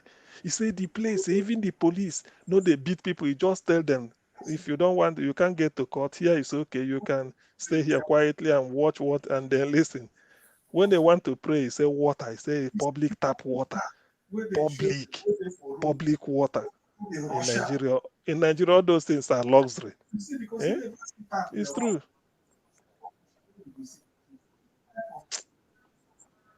Come on, I think this. In Nigeria, you can't hear you can see the difference. You shock like the place, even the police, no, they beat people, don't stand. You can't get the It's true. It's true. It's true. Nigerians are here to come to terms that police is not supposed to be beating people on the road. Nigerians haven't got to that. Yes. That a police cannot be slapping you anyhow and you go leave them. Just they look at you, kick you. In a major road, police will just kick you. Stay there, cock gun. All those ones. That is the jungle we are talking. Yes. It's true. It's not so. You know, police job in Nigeria, it's like a condition. If the country is really working, most people will not go for police job because most of the police that they are recruiting now, number one is condition. Number two, they don't have a job. They look as a means of getting away from an innocent Nigerian. Because, like, as far as I'm concerned, the bribing and illegal collection of money will never stop until the right government enter there. Okay, see, like this place in Kuwait, there I am right now. If your car is break down, you will see policeman come on inside their car, help you, they lose your tire. Why? Because they have been paid well. The money a policeman is collecting here, the least one, is like 500,000 naira. So tell me how will somebody will not do his job very well? Because most of the police that they are recruiting now, number one is condition, number two, they don't have a show. This is re-echoing. Please, Dr. Ken, mute yourself, please, if you don't mind. Like as far as I'm concerned, Please. Okay. He left his TV on. Please, just Okay, hold on. okay. So Uh, so it's okay now. probably yeah. So you see the jungle we live in Nigeria. You see that's why Nigerians are yet to have a feeling of what a civilized way of living is.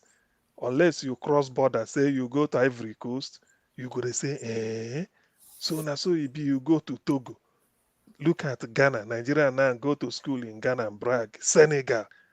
You go to Tanzania, you say, Nigerians go to South Africa and feel happy because of the small amenity that they have. You go to even Kenya, you come out, even look at Rwanda. Yet when you come to Nigeria, na lie. If they take light for Sulere, you open door, say, they say they take for Mushi, na the same, nah. No, even people where they yaba no get, now everybody. That is, it's okay. Yeah. Even the other street no get, no be only us. These backyard people, they no even get safe. No be only us. Yeah, no. Yes. This.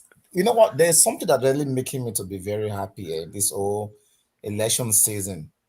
One of those things is Yeah. that the way people voted for a man Mhm. that will not bribe, for a Exactly. man that will not do fraud, for a man with good character, Mhm. and more Nigerians dance towards that side of the Mhm. game.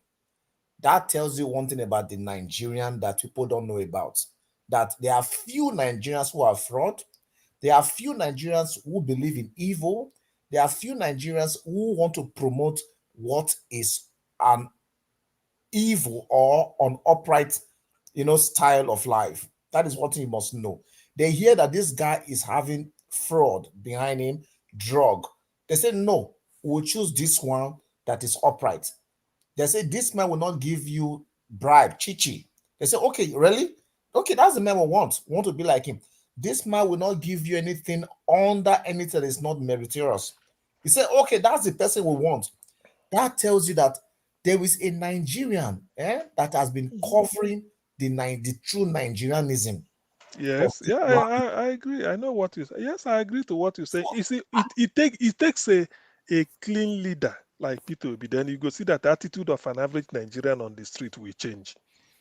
So It look, will. for Peter Obi presidency, is beyond providing money, better economy. What I am saying is the foundation that every nation that is respected, every nation that will be regarded when the committee of nations gather together meets. That is what Peter Obi is sent to just come and resurrect. It's there, not that he's coming to bring it there, to bring it, to resuscitate it, to It's bring true. them back, and a live, whereby people, say in those days, I used to hear some things like people can say that when in those days, if you get money and your mother will be the first chief judge, your father will be the first chief judge in the house, and the prosecutor to prosecute a pikin will bring money, we don't know how he get them. They work. That. You say, sit down, No. come, where you get that new shoe you buy? Who give them to you? They don't tie you. They don't say, don't they cry? Go show me the boy where give. I said, my friend, no, I give. Go bring ya. Let's go meet that your friend. They will be the one that will prosecute you first before they will hand you over to any other authority that they need to hand you. So, and every other people in the community will shame you. So that begins the downfall of the structure of evil and corruption. Mhm. But not Because anymore. Your mother will be telling the girl child, that man say, what did you do? Say, but mom, that man is older than me, 50 years. He said, go, come on, go and meet the man. If he say, go and sleep with him, what is wrong with you? Because of, you see, every section don't call. Peter Obi is, look, God is using Peter Obi as a tools. I think the earlier people see him, especially those, the Tinubu block, the mhm. earlier they see this thing, the better for them. Because this man, look how they miss. I did look at area the IRF, how you call it. Mm. How INEC won't defend waiting talk to people saying that the winner be this and waiting the show for IRF and the result will be around the whole corridor of the public. I want a compromise. I won't bring them together for court.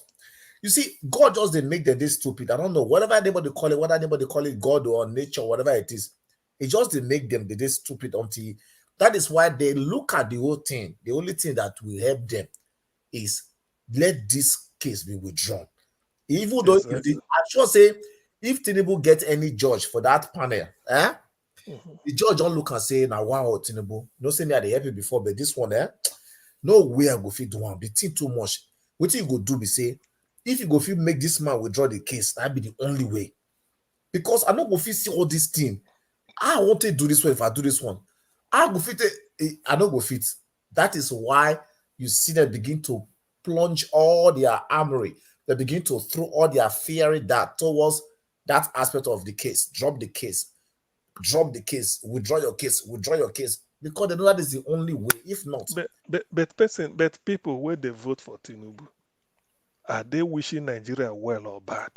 no, that is That the is it. degree. Yeah. That one they show you the degree of how the things don't damage people mind. Do you know, say, get some of the children where they're born, they don't know anything about uprightness. All they know how to get money now, fast, yahoo. They don't grow up to about 17 years, 12 years. Their aspiration now. Now, what the only thing they know for the whole city and the town, how to get money, not be school. Now, yahoo, now to do kidnapping, now to enter politics, then you steal the treasury, you loot them. These are the only thing we they know. Now, Peter Obi look like a strange feeling, a strange phenomenon, and a strange activity. And above all, Peter Obi look like a foreigner. If you don't know, like I tell you, it looks It's like true. his behavior is foreign. It's true. Because Excuse me, I don't think Peter Obi is all that different from all of you on this panel. You know, each and every one of us. I see him, you yourself, earlier you said everybody is tired of Nigeria. You cannot be tired. It's okay that all these evil people are doing what they're doing. You know, when there's obstacle is coming towards the light, it comes with a full force. But the thing is that none of us needs to give up. And we can be looking at Peter Obi as somebody who is extraordinary. We all need to really live that type of life that he's living. We all of us, to be honest with you, are contributing to what is happening in Nigeria in one way or the other. Even sometimes when I listen to the way some people speak, whether it's on this channel or another channel, I begin to ask myself, but we all claim that we've left Nigeria and we're in a foreign country. But still, look at what we are saying. All these people, I mean, to see a video, these days, I don't know which one that is a genuine video or the one that is not a genuine video, for e-money to be giving MCO Lomo money and praising him. I just don't understand why people behave that way. And Dr. Ken, you just said 17-year-old, they're Yahoo boys. Yahoo boys, but then what about the parents? Like you say before you even mentioned that, you said in those days when a child brings money, the parents will ask, where did you get it from? So what happened that we have stopped all this? Why don't we ask the same question anymore? You know, so when we really look at it, we have to stop thinking that Obi is just, there. But we all have to go through him and we all have to support him, and we cannot give up. And we also have to begin to look at each and every one of us, ask ourselves questions. What am I doing? In my own environment, what am I doing?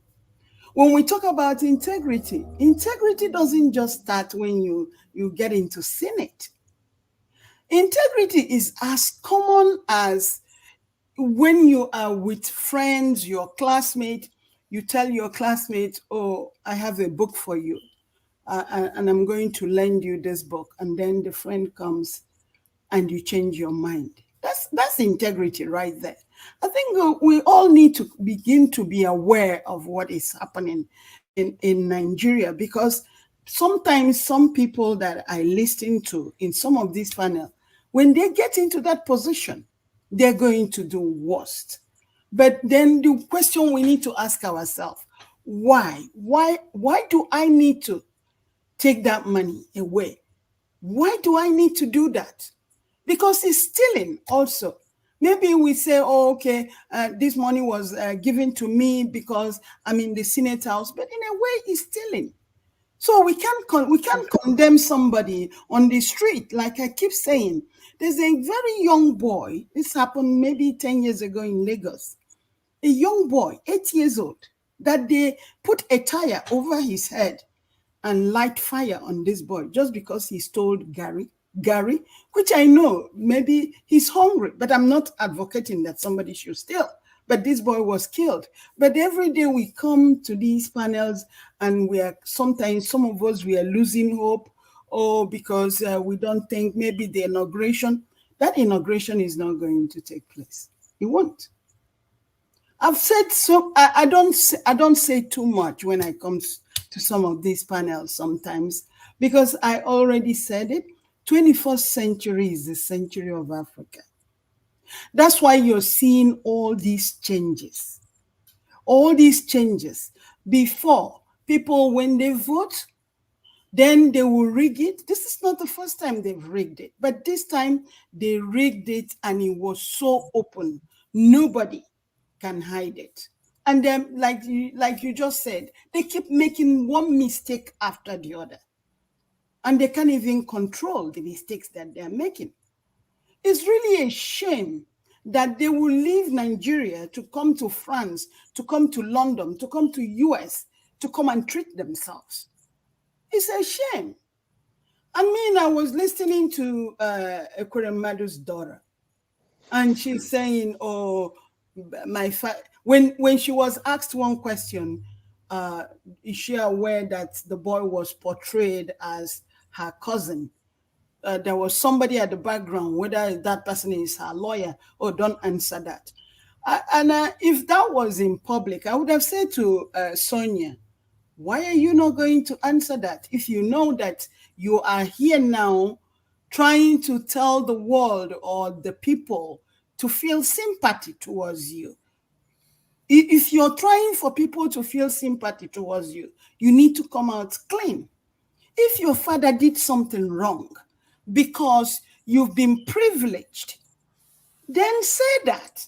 Because as I am right now, if my father is in the Senate and my father could not build a hospital in Nigeria, I will be the one to say, Dad, why are you coming here? Why can't you? I will say that to my father.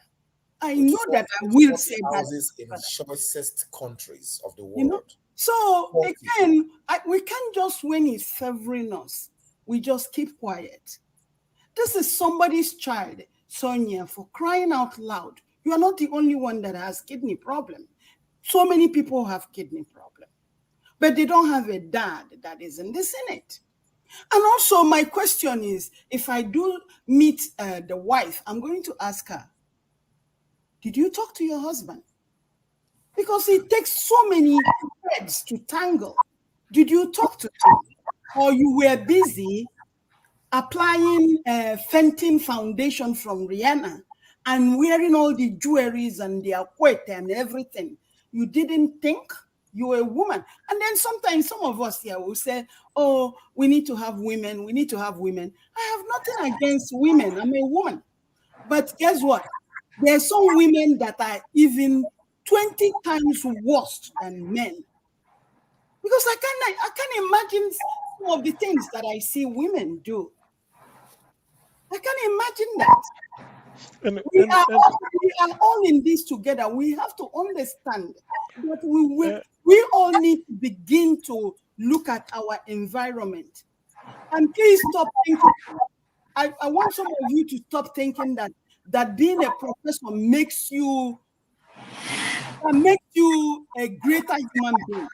All you did was just have an education, and a PhD will not give you the wisdom. You know, we what in our own support or what we have to do is perform our civic responsibility, at least to choose who among ourselves will lead us better. So people chose P2B. When it was within our hands on February 25th, we did what we need to do, and we got the result we were expecting. Now, the system, because it's rigged against us by INEC and then the reactionary forces, they feel that it will be business as usual to change. So that is where we are now. One step at a time. Let's push peace to be over across the line. The judiciary will help us declare him winner. Then things will change. Let's forget that some of these things, the way people behave, is not really the way they wanted to. Some may just be survivalist strategy. Some may just be that they have no other hope, or they have to join them, like they said. So, but if things should work out the way we want, then we will start to take our place. I don't really think that an average Nigerian is not the serious of something good. It's just that the system is rigged against him. You start on a very bad foundation. There's nothing you gain from the state other than suppression and the oppression. So you are more like struggling against odds to be able to survive.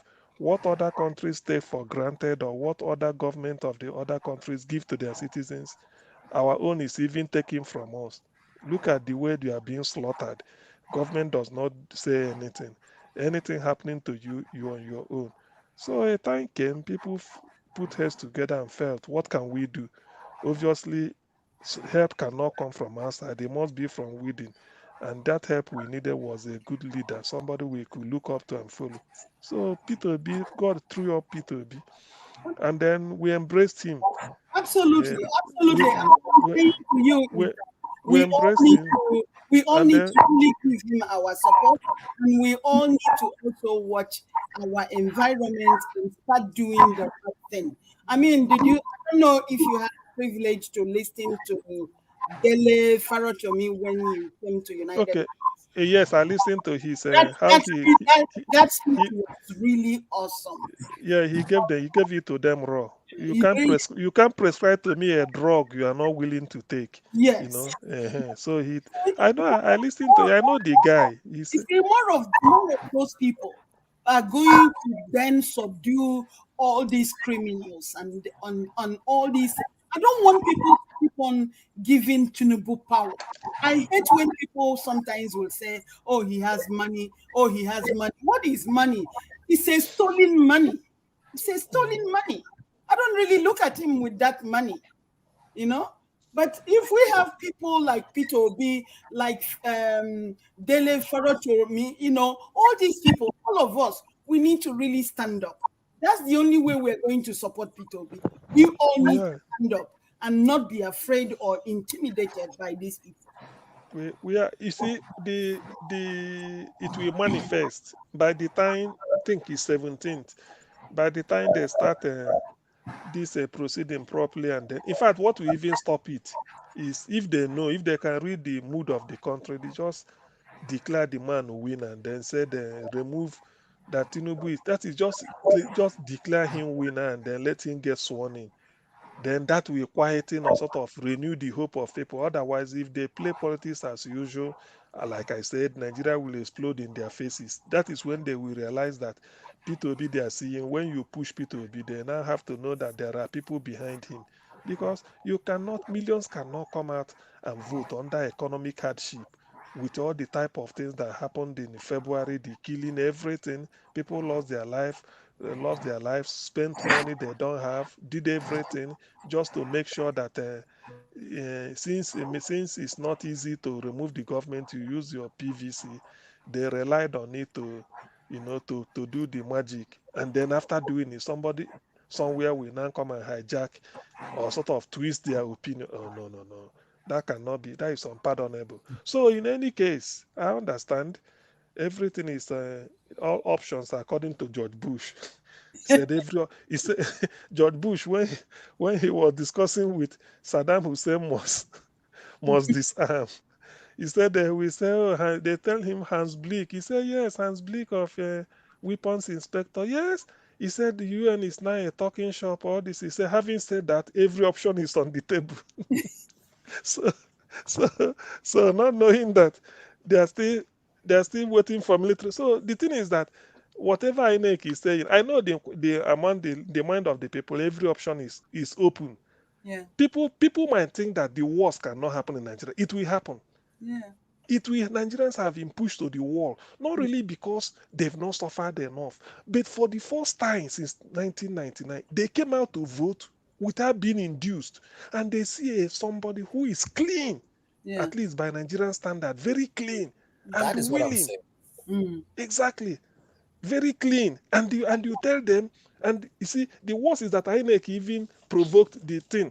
Everybody should go and vote. We extended the deadline for collecting PVC. We urge everybody. If you don't vote, how can you then challenge that the government is not easy? Go and vote. Go and take your PVC. You know, these Igbo people, they do business from year to year. They don't want to close their shop. Now people close the shop. You see it? People now said close the shop. In some meeting, they said in some places without PVC, they won't admit you. So PVC war was on last year until people got PVC. So after getting PVC, they have to vote. Now Yeah. after voting, you are now trying to tell me that there should be TPEX in the middle of the night. You TPEX, you change. Wike will say what you want to say, deliver. No. My You can't. Nah. this Fulani guys, they don't want to let Oh, anybody to take over power, you know. Well, And it's very sad how they've turned Nigeria into. And we looked over the years like, oh well, they don't know anything. They didn't go to well, school. They didn't do this. They didn't do that. We were underrating them. Now, if you look at what's going on in Nigeria, they spread all over the place, and they've knocked the Hausa to one side. They don't even accept the religion or the type of Muslim that the Hausa practice. So you see, they the believe chicken, they are the ones. They are the ones that are to rule Nigeria. That's the problem the we're chicken, having. They knew Obi won. Obi won clear and clear, but the Mm. chicken have they are finding it difficult to leave power. Mm. You the know. chick the chicken have come home to roost, So the way they say it. yeah. So whether you've been cheating me since 1960 or I've been cheating you, everything will now be settled now. It's So true. everybody don't know. You know this thing called cheating. I may be cheating you for 1 million years. The day you realize I'm cheating you, you know, that day it go stop. Sure, you know. Yeah. So Nigerians have found out that no, you cannot continue like that. We Mm. voted who you want. We want. Let them not declare Peter to be winner. Let's see whether Oh, Nigerians will not react. Is it because everybody kept quiet? They are still manipulating, postponing. We just kept quiet. Let them pronounce the first judgment. Let's see. Let's hear. That is the thing. did you see what's going on in the Senate? Are they fighting? Hey, you know that Senate. I like what Ojus Okalu said. Not that I don't, Oh, as a please, person, please, please, I'm please not, forget that. Forget that criminal. no. What I'm trying to, there's something I want to point out.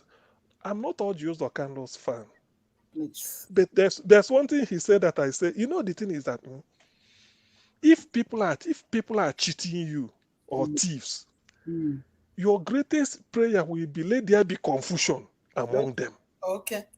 The moment there is confusion among them, you will say God has answered the first prayer. Okay. You know what happened? They felt that APC is not strong in the southeast. Well, which is true. Then Ojus Okalo was explaining that, remember, we have somebody from the southeast running for presidency. That's why they didn't vote for APC in presidency. But we, the senators, I got so vote from Abia North. You know, before we used to be 2 senators under APC. Now we should be up to 6. Before there was no governor. Now we have 2. You know, just talking.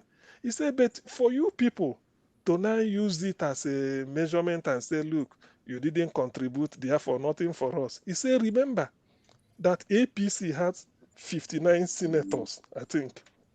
It's 59. He said the rest of other party, PDP, Labour, APC, PDP, Labour, SDP, YPP, And and the other NNPP and the other parties. He said those people have 50. He said this difference of 9. Remember that if you people did not give Southeast, we will vote the way we voted. We will do what you people did in 2050. He was pointing at them that made Saraki and the Ekweremadu, Saraki for APC, Ekweremadu for PDP as deputy. He said all it will take is for we will unite with the minority of 50. He said those of us in APC that are part of 59 will switch over and then give them the majority. Do you people want it that way?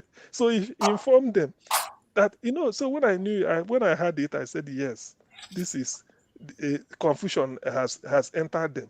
But when they zone things like this now, you can't be doing it as if it is your own. You yeah. don't care. So that is it's unbecoming So, anyway. but So again, look at what I was saying earlier.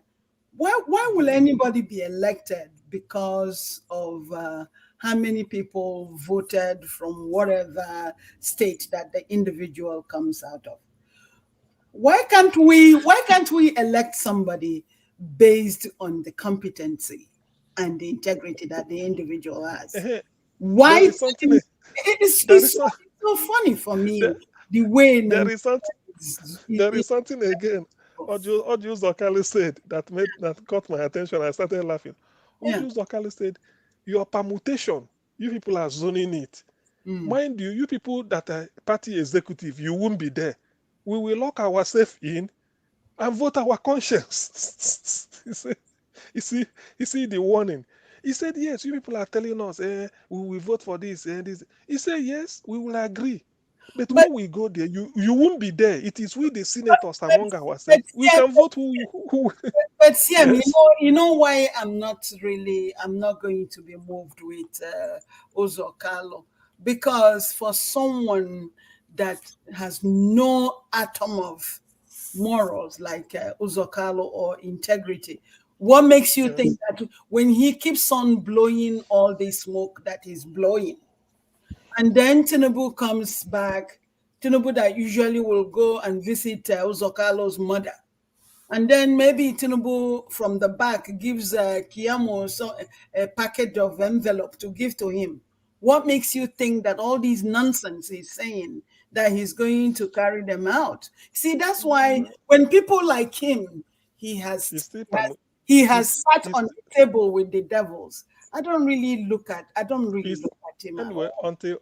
until that happens. The essence of what he's saying is to tell them that the zoning they did is not acceptable. That you may zone it and feel that you've zoned it. And you've told us, the senators, remember, none of you will be there. When we lock our door in the chamber, we elect who we like. So it might not work out the way you say. So just to tell them, they should know. And it's possible. We can buy vote.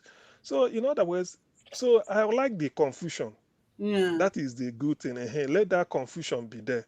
So if I understood them clearly, are they fighting against Akpabio that Tinubu has already nominated? You did not even understand the principle. That is. No, I did not. I won't lie to you. I did not. That is the thing. That is what is causing the confusion. They said they zoned Senate president to maybe, I think, South to Akpabio, the speaker to northwest, and then this thing again, the deputy Senate president to northwest. So people said, how can you give northwest speaker? Give them nothing for the middle belt. Maybe middle belt will get deputy president. They don't want. If you see, these politicians, they know themselves. So Ojus Okalu went and told them that, look, this zoning won't work. You are zoning it on the basis that we have 59 APC senators. The rest are having 50. He said this 9 is not much, the difference that they can swing over to the other and then you lose. So this zoning, and that is true. So, he said, you people did it. He said, you were senator there. You people did it in 2015. We will do the Tasaraki system again. The person you nominate, we won't vote for the person.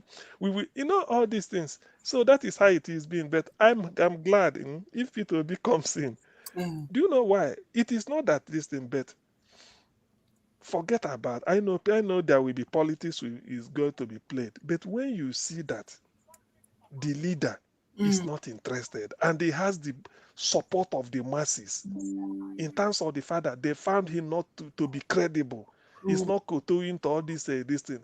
So the reputation will go high. Then if you now raise anything against him, people won't believe you. That is the issue. If you now start to say, and then, I mean, how can nobody can accuse P2B of corruption. So you that will come and make trouble for P2B, make sure you are not corrupt, because if they look into your own, you expose yourself. It's as simple as that. So that is what they don't want, because P2B goes in now. All those budget padding or this. I mean, P2B will prepare budget, this executive. After preparing it, they send it to the legislature just for them to normal defend your budget. They defend. Then if you are now trying to increase what they said is 1.2 million, you want it to be increased to 1.8 because you are interested. By the time he comes back, Peter will look at, because he will have original and cross-check the figure, say, no. What I budgeted was 1.2. Who increased it to 1.8? He said the Senate Committee on Transportation. He said no. Not I only won't sign that, it. I believe that Dati is also going to. I think Yes, Dati and Obi, they are really meant to work together. And I believe that with his university, he's going to, the students that are graduating from his university, sometimes he could even, bring them in so that they could do some work and do some research to make sure that whatever figure they're giving them is the right figure. So I'm really looking forward that those two are going to really make a difference in Nigeria. I'm not losing hope, because let me tell you, if Obi gets the mandate tomorrow, I'm boarding the flight the next minute. I'm going back to Nigeria. Final. It doesn't mean I'm Robert go don't stop. You go It hold on doesn't first. matter. It doesn't matter. It doesn't matter. CM too. CM, I'm going. No. Listen. I'm I'm being going. no. I'm Okay, going. I know. CM, No. I CM, didn't say you I won't have go, a but question for you. I'm going. Can I ask you a question? okay, please do. Oga CM, why are you scared? No, You not ready? that You I'm. ready to fight for freedom? You're scared? Listen. We know. I'm trying to say the way my sister said it. He No, said they no. maybe. No, CM, CM, I'm really tired. I'm telling you. I know. If you listen to everything that Listen. Dennis said, that's exactly how I feel. I know. I want to. Just let me make my point. That thing, that fear of this thing that keeps people away, that people are not willing to go. If they declare Obi today that is 13th, and on 14th you join plane and land immediately, those things hasn't go. What I'm trying to say is that they declare Obi. I know everybody will go home. It does, but I know you cannot just be the announce Obi today, tomorrow. I mean, you have to still book your flight, everything. We know, but it's okay. Just that we are still talking. We understand. People will go home, but the thing is, the thing is, somebody was saying, Nigeria, they can make fun out of everything. Somebody said the moment Obi come in, even Amraba go repent. But it's the truth. But it's the truth. Exactly. It's the truth. Even Amraba go say no need. Man, go look for work. This man go give me work. That is true. That is true. I mean, if you look at the other guy, I think one lawyer they interviewed on Channels TV. Now you can see what he was talking about. Like even the kidnappers, the Boko Haram, they are watching. Everyone is watching what is going to happen. It just pretty much. Do you know what happened to the Nigerian stock market when they announced Tinubu as the president? It fell. So these people are watching all over the world who is going to be the next president. It's just like what happened here in the state. People watch and see what happens every time we have a new president. Is it going to be good for the economy or not? We all know that Obi is the right person for the economy. You understand the in and out of what Nigeria needs. And these guys, the other guys are just there to get their money and run away with it. So these guys are watching, the kidnappers, the Fulani headsmen, all of them. They are watching and to try to see who's going to be the next person. Because they know once Obi gets there, this rubbish that they are telling us, oh, Boko Haram is too strong, we cannot deal with them. That is nonsense. You're telling me the Nigerian army cannot deal with some sort of bullshit that is going on inside the country? The same army that went to Liberia in the 90s to quench the Liberian war. Look, you know, my brother, look, let me tell you something. All right. I was born in Nigeria, right? But I'm a Liberian citizen. I live in Liberia. Listen to me. Do you know the Nigerian soldiers? We call them Oga. In 2015, 2006, sorry, when Ellen Johnson Sirleaf was in power, we had 15,000 global peacekeepers from all over the world. That's the largest UN ever supplied to any nation for peacekeeping. That was in Liberia. We have the Swedish, the American, the different kind of people. Now, when there is a riot and or there's anything happening, and these people come with their car, their truck, their tanker, whatever it is, nobody's afraid of them. No white, let them come with their gun. But once they don't, they'll start talking with the loudspeaker, with the microphone. Like, hey, we want everyone clear from the street immediately. Hey, mom, you need to leave the street. Nobody can even listen to them. When it happened that way, they will just radio the Nigerian troop. Only a small tool truck will just be coming. Then they have not arrived at the scene, but somebody brought an information that they say Oga is coming. Only the news that Oga, that is Nigerian soldier, that's what they call them, that they are coming there. The whole street will become so clean. Nobody, everybody, the ugly, the hardest criminal, whoever you are, disappears and they hide from the Nigerian army came to Liberia to fight the war in 1989 all the way down. But you know what happened? When the rebels were in the city, Charles Taylor said it's not leaving. And they were coming into the country. They were coming to the capital city, Monrovia. When they sent one Nigerian general, Olori, to come there. Oh, okay, Tunji Olurin. Tunji Olurin, yes. Olori spoke from Nigeria, just like immediately just gave him that authority. He said, I want Charles Taylor to leave the city about 50 kilometers from the city. As I'm talking now, then the other rebel, because they were like about three factions. We have Idimoje, Yimloke, and the MPFL, which is Charles Taylor, one of group, and just all those small fractions. Everybody disappeared, kept 50 meters. I said that's the only place they want to talk with them. Olori was coming from Sierra Leone. That is where he comes to work every day to Liberia with the jet. They call it Dudu. We used to call it that the Dudu boy. Because once the Dudu boy, that Nigerian jet passes, before you hear the sound, it's gone and it has done damages. It was too destructive. They were afraid of, look, what I'm trying to say is that Boko Haram or those kidnappers, criminals, they are Nigerian government products. It is their brainchild. Exactly. They orchestrated all those things. That's why Peter Obi said, are you telling me, say, with this age of drone, Nigerian soldiers don't know? Do we need to send even personnel to go and combat them? You can stay right in that Abuja or anywhere in Nigeria, even outside Nigeria. Exactly. And you can see them. You can see them. We have night vision. You can see them where they are. You can locate them where they are and keep. Look, come on.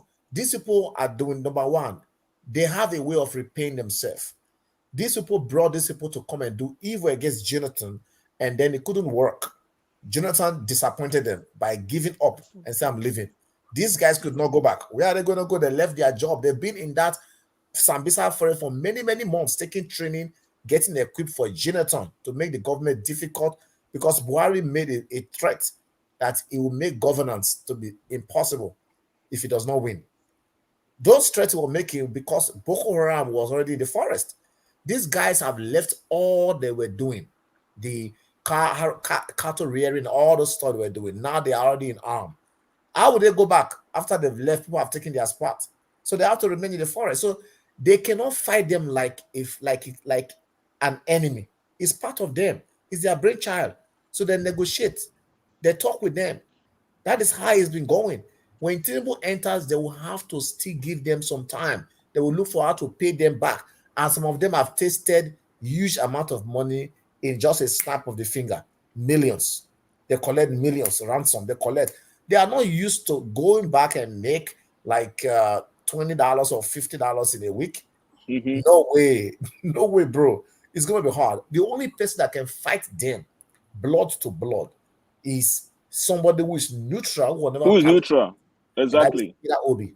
That's why Buhari will never see anything good. No. You know, he could go on now and treat his teeth. By the time he's off from that Asurok, he will not only treat his kidney, he will treat his heart.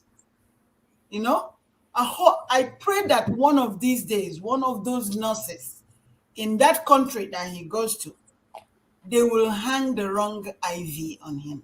I really pray for him. He's such a hooligan. It's not funny. I believe the reason why all of them they don't like to stay in Nigeria clinic, no matter how upgraded, sophisticated the equipment are, the personnel that is treating them, if it's a they don't trust, because you see, when you've done too much evil, even Yes. your own, you fear your own self. You would fear your own self. You know, fear. Yes. So Dr. Ken, are you telling me that when they go to UK or go to France, do they personally request that no African or no Nigerian will No, treat they- them? No. What happens? See, I'm in the healthcare field. What happens is that when you have like a presidential or any form of someone who is in the monarchy who is coming from another country, there's what we call the presidential suite or an executive suite. That's where they place them. And these people, they like to, even in the hospital, will like to select special type of nurses and doctors that will be working with them, unless they really needed the doctor that will have to come there. But again, what I'm trying to say is they give them some sort of special treatment. It's because of the money that they pay, though. It's not like if I don't have the money I can't go there. I can go there too, but it's just because they pay. One love, what I'm saying to you is maybe one of these days, because let me tell you, I do understand what you're saying. They're going to select special people, but one day Right. one of those special people are going to make mistake on them. Trust Oh, me. definitely. If they Let me can do tell it, you- if they can do it tonight, so all these evil leaders can be dead. I would like it. Do you know anybody who can do it? Please help me, because I want to make sure Nigeria. I don't live in UK, neither do I live in France. I live in New Yeah. Jersey. I want live to in believe New that. Jersey, and I don't see any of them here in New Jersey. The only I- person that I have seen in New Jersey, but he didn't come for treatment, is this Oni useless guy that was Okay. just talking rubbish the other day. I want to believe that. This Any day, Oni officer or whatever he say he is, he came to Newark. I didn't even go. Because when these idiots come here, they are nothing to me. I don't visit them. People might be rushing to see them. I don't go to see them because they are nothing to me. Well, let them be rushing to go see their oppressors, anyways. any No, day, if it's Obi, if anywhere I see Obi, I will respond to him. But these ones, no. I cannot. any day Buhari goes to the clinic in UK, and there is a kind of ailment that he developed, and the only specialist that is the best in that country he requested for, if that person bears any name that sounds like an Igbo man's name, Oh yeah, he will reject it. I'm telling yeah, you, he will reject it. Yeah. he said no. He will say, "Don't you have another person here?" He say, "So this is the best man that takes care of the of the King Charles." He will say, okay, time but let me go to France." Look, because he's afraid of what he has done. He has made enemies. I'm telling you the truth. I told one of my friends the other time that the way Bush were going about things and the Republican in the United States, if you carry the American passport, you are more afraid than somebody who has a Sierra Leone passport to go to some countries in the world, Yeah. because you are afraid that somebody may just say, "Hey, American," and that is your end. They are coming to that hotel to bundle you out and this Arab, because of if you make too much enemies, you become afraid of anything that shakes. It's true. That is what Buhari Buhari cannot raise. It look where it choose to go. He has already gave you a prelude what to think about if you want to escape. He's even afraid of the Nigerian, even his own Katsina people. He said, if anybody troubles me, I'll go to Niger. He just tells, he just suggested something to you because he's afraid that he has done evil and he came to apologize. He has done evil, he knows. And look, Buhari hands are tied. Let me tell you what happens in that area, that block of politics. All right. I do a lot of diplomacy and I work with the United Nations. I'm a peace ambassador. Now, look at what happens. In governance, in when you are leading human beings, you need people to give you their powers to do what you want to achieve. When I mean their powers, so many, like, let me tell you, in the course of doing this thing, trying to gather them together, some people who are bad, like Tinubu can allow you to eat something that you're not supposed to eat to give you that boost. You know why he's doing that? Because he needs you to give to him by force when they want to climb. If not, he will unveil what you ate. Everyone, that is why you need a fresh hand. Everybody around that Aso Rock, those who are coming upcoming, and those who are there now, they have soiled their hand. That is why Peter Obi keep using one particular phrase that I don't think anybody even understand from where I read it from. Anytime he make a strong statement and he say, go and verify, you don't know what he's saying.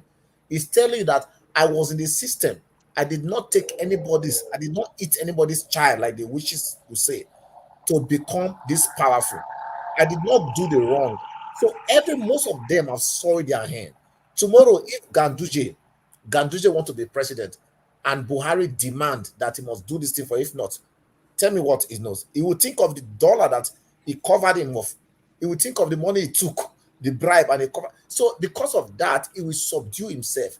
So when you see many people, many of our politicians see the right thing and they refuse to do it, it's not for their own will. Somebody is saying that if you do that thing, I will come up with this one. I will look at Rufai's challenging a sitting president. We are a federation. Whether we don't practice it or not, it doesn't matter. But on the paper, we are a federation. For him to act like an autonomous government, Kaduna State to act like an autonomous entity, a territory with a sovereign power, for Buhari to say the naira is this, he said, not here at all. Keep using your old naira. I told Kaduna's citizen. Do you know what that means? That is equal to treason. He wouldn't dare. It's true. Yes, exactly. And if I know something that two of them know, if you challenge him and he speaks out, that is the end of Buhari, and not only Buhari, many people will go down. So because of that, somebody must have touched Buhari and say, leave him. That guy is just stupid, leave him. Somebody would have touched it, please tell him to leave that guy. It is like people say cabal. That is what you see. So the only way this circle can be broken, look, only somebody who is external, like Peter Obi, who is strange. He doesn't believe in that philosophy. He never attached himself any string of godfatherism to himself. He never at all tried to follow them to go and do sacrifice of their evil shrine. He moved his hand. That is why you see that Mr. Obi, each time he does his thing, he's so conscious. He does everything he do consciously. He selects his words. If you watch him, not that he cannot speak very fluently or fastly, I believe he's trying to be very, very meticulous because he knew that people were listening to him. He knew that people will record. He knew that internet will keep some things for tomorrow against him. He knows a lot. This guy is a wise man. He's the only one that can break this circle and give us a new, that word, N-E-W, new Nigerian is only possible. When I look at his advert during the campaign, I read deep meaning into it. A new Nigerian is possible with Peter Obi. I say that is true. He tells you go, and he speaks the only way that nobody speaks. Go and verify. So and let me one thing again about Tinubu that I think, Tinubu has no plan to better Nigeria. No, Tinubu just want to crown his old age and life on earth of presidency. That he was a senator, was a governor. He's so successful. He became president. he has money, he has children, he has everything that he just want to add up to build up his personal bow once an ex-president. If that guy goes in and they announce him, you will see that man can even just die in his chair happily. Say Peter Obi can take over. He just want to get that name and put on him. But you know what? It is going to be a bad omen. Right here where I live, it is not going to be good. I'm telling you, there are foreigners who are urging Nigerians to stop it. Foreigners. They are not speaking verbally or audibly for people to hear, else it become interference to the Nigerian government or their system, their governance. But they are backing, they are sponsoring, they are propelling, they are encouraging, they are showing all of the points you can use to bring this thing down. You don't know what's happening. Why the residents of FCT now they are filing officially that this cannot be done. Do you know who gave them, who generated that idea? If I give some of those ideas to some tips to you now, you will be shocked that those who are about to even judge those cases today, you are saying they want to sit down in Supreme Court. They have given idea. You don't know what I'm talking. There's something is going on deep. On the 29th, expect nothing. Expect strange things that will happen. Absolutely. While we are talking right now, there are people who are in meeting. Absolutely. Because this thing is going to be not only a disgrace to just Nigeria, Africa, they are concerned. Africa, they are concerned about what is going through Nigeria right now, happening to Nigerian politics. Is there so much in deep concern? Not only that, our foreign partners, white countries who hold Nigeria at a high esteem, they are lamenting the fall of Nigeria and it's still going down into the ditch. It's too steep. It's still falling down with high speed without being stopped. And Tinubu is going to make it look like so muddy. Nothing could be worse on earth in governance, in democracy, as Tinubu being a president. Just imagine him going to the United Nations. Just imagine him sitting down, a former convict, and fall asleep. Yeah, that one is even in the that one is the comic side of it. That is the comic side. But look at that prestigious aspect. Guys, I'm enjoying this, but I gotta go to sleep. Thank you. See you guys. Bola want to see that. He want to sit down with Biden for them to have dinner and take picture. Biden will be very proud to put his picture. Tinubu, former president in Chicago 30 years ago, a criminal, a drug. Me and him will sit down and hold that picture. Will never. They will just snap that picture. We never show. Anyway, gentlemen, I'm really tired, and this UK we're already early in the morning. Let me go and sleep. No problem. So we gather again this thing. Who is the busy brain? Are you with us? Who will take over so that we have, I think we've done a lot. We have to. That's okay. Tomorrow. And I think today is my first day of hearing from you, Dr. Ken. Even when you say you are from Liberia, that's good. The love of liberty brought us here. No, the locals said no way. That is what brought war, because those freed American slaves, those guys, the American people that came to Liberia, they gave that thing out. They said the love of liberty brought us. Now the locals said no. The love of liberty met us here. We were here before you come. Don't say brought us here. It act as if nobody was on the land when they came to find that land. So they came in. That was what caused issues there in Liberia. No way. We don't. So when you said, even though that is what is in our constitution, right? The love of liberty brought us here. Okay, it's correct. But they understood. They said, no, don't say he brought us. When you came, you didn't meet nobody here. So what were they doing? So the love of liberty met us here, but it's no way. Look, it is interesting. Everywhere Liberians are discussing what you are discussing now. They are all concerned about Nigeria. Can you imagine? Yes, now, and they will breathe that's true. I can confirm that. I have lots of Liberian friends. I'm happy because it shows brotherhood. If they are discussing it, it shows they are also interested. They want things to be good in Nigeria, even when they are not, even when it is not their country, but they are wishing Nigeria well. That's good. I mean, it's something. I was at work, all right, when somebody texted me from Liberia. They said that he said, "Hey, the president is Bala Blue. Then they just declare. I didn't know it happened midnight, as they said, like 4 in the morning. I didn't know. So he texted me say Bala Blue is your president now. I said what? Because they know everything. So they already know who Bala Blue is. Yeah, they are Bala. following the politics, everything, even the music, the whole country in Liberia. The music we play is Nigerian. In the church is Nigerian gospel. In the everywhere, everything is Nigeria there. So I would like to visit that country. I don't know why. It's one of the countries I love in Africa. Liberians are fun. They are fun people. I like them. Sherry, you've not gone to their party before? What? Yes, yeah. Okay, yes, I said you've not gone to Liberian party before? No, Liberian or Sierra Leone party? No. Oh my goodness. Unless you invite me. If you I will invite you now, CM. They are down to earth. They are down to earth. Oh my goodness. This one, why they plan you? I've been planning US tour. Let me put it down. Who is saying? Is it Dr. Ken? Which state are you? State? I'm not in the United States.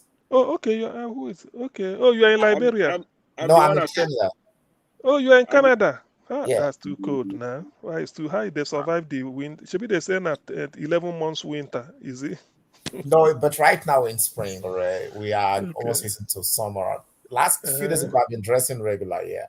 But CM, let me show you what it looks like because I can turn my camera around for you, okay? Yeah. Let me turn my camera around. Okay. Are you in Canada too? Yes, I am. Right. Camera. Ontario. Ooh, how do I turn it around again? Toronto. No, there's a way you people pronounce Toronto. Yeah, or Toronto. See? Toronto. But we don't always okay. Okay. There's the evening sunshine also. Okay. Wait. Is that Ifeanyi and where are you? Yes, it's fine. Where are you? Which province are you? I'm in Calgary. Okay. What time is Alberta. It's 7:48 p.m. Oh, 7:48. Okay, because right now my weather here is already dark because we are in the east. Yeah, I'm in Ontario. Yeah. That's why you guys are 2 hours ahead. Even your 8 p.m. is not this nice because I was there last summer. So. Calgary, so that means Calgary have almost the same time with California. California. We use mountain time, so I don't know what California has. Mountain time is 1 hour. Mountain time is 1 hour above us. Yeah. Okay. 1 hour. Like right now, it's 6:49 over here. Mountain time is Montana. So you guys have the same time as Vancouver. I remember. The state of Montana. Yeah. We have the same time with New York. Yeah, that's true. Okay. Exactly. Yeah, because you guys are close to New York. That one is 3 hours. They are 3 hours ahead of us. People in Ontario. BC is 5 hours. Okay. So, Alberta is Edmonton and all those things. Okay. So who can the US now? Okay, Ken is in Canada. Ifeanyi is in Canada. One love. Let me tell you, I invite you. May you come. May you come go Liberia party, my friend. For where you there now? Come to Minnesota. New York. Yeah. Minnesota. Yeah, you find a lot of Liberians in Minnesota, Rhode Island, California. The full California no be small. When I did single, Agbadu na people no be small thing. I hear say na Minnesota all the money there. Minnesota. No, it's for you to confirm. That's what I heard now. For you to confirm. So one love, I don't put you down for Minnesota. Minnesota, Minneapolis. That's what I hear. Nah, true. Busy brain. Yeah, if you want to come to Canada, just come to Calgary. Don't go to Ontario. They just have name. They just have big name. So the real deal na Calgary.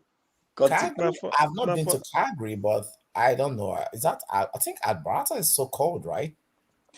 It's actually about the same in the winter. Then don't even go there. See, and if you want, I mean, yeah, it's like, I mean, yeah, in the winter, right? But what we'll have nicer summer than you guys. Look, I've heard horrible things about Alberta, about their cold, their weather. It's like it's killing. It's you want to commit Yeah, suicide. just don't come here in the winter. Yeah, I always think about the only place I've been to that is cold. Like I was in Manitoba, Winnipeg. It's just close to North Dakota, and that is the first city I live, but it's cold. Okay, So I yeah, okay, yeah. It's From good. I from actually graduated from a university in North Dakota. I know what you're talking about, bro. It's cold.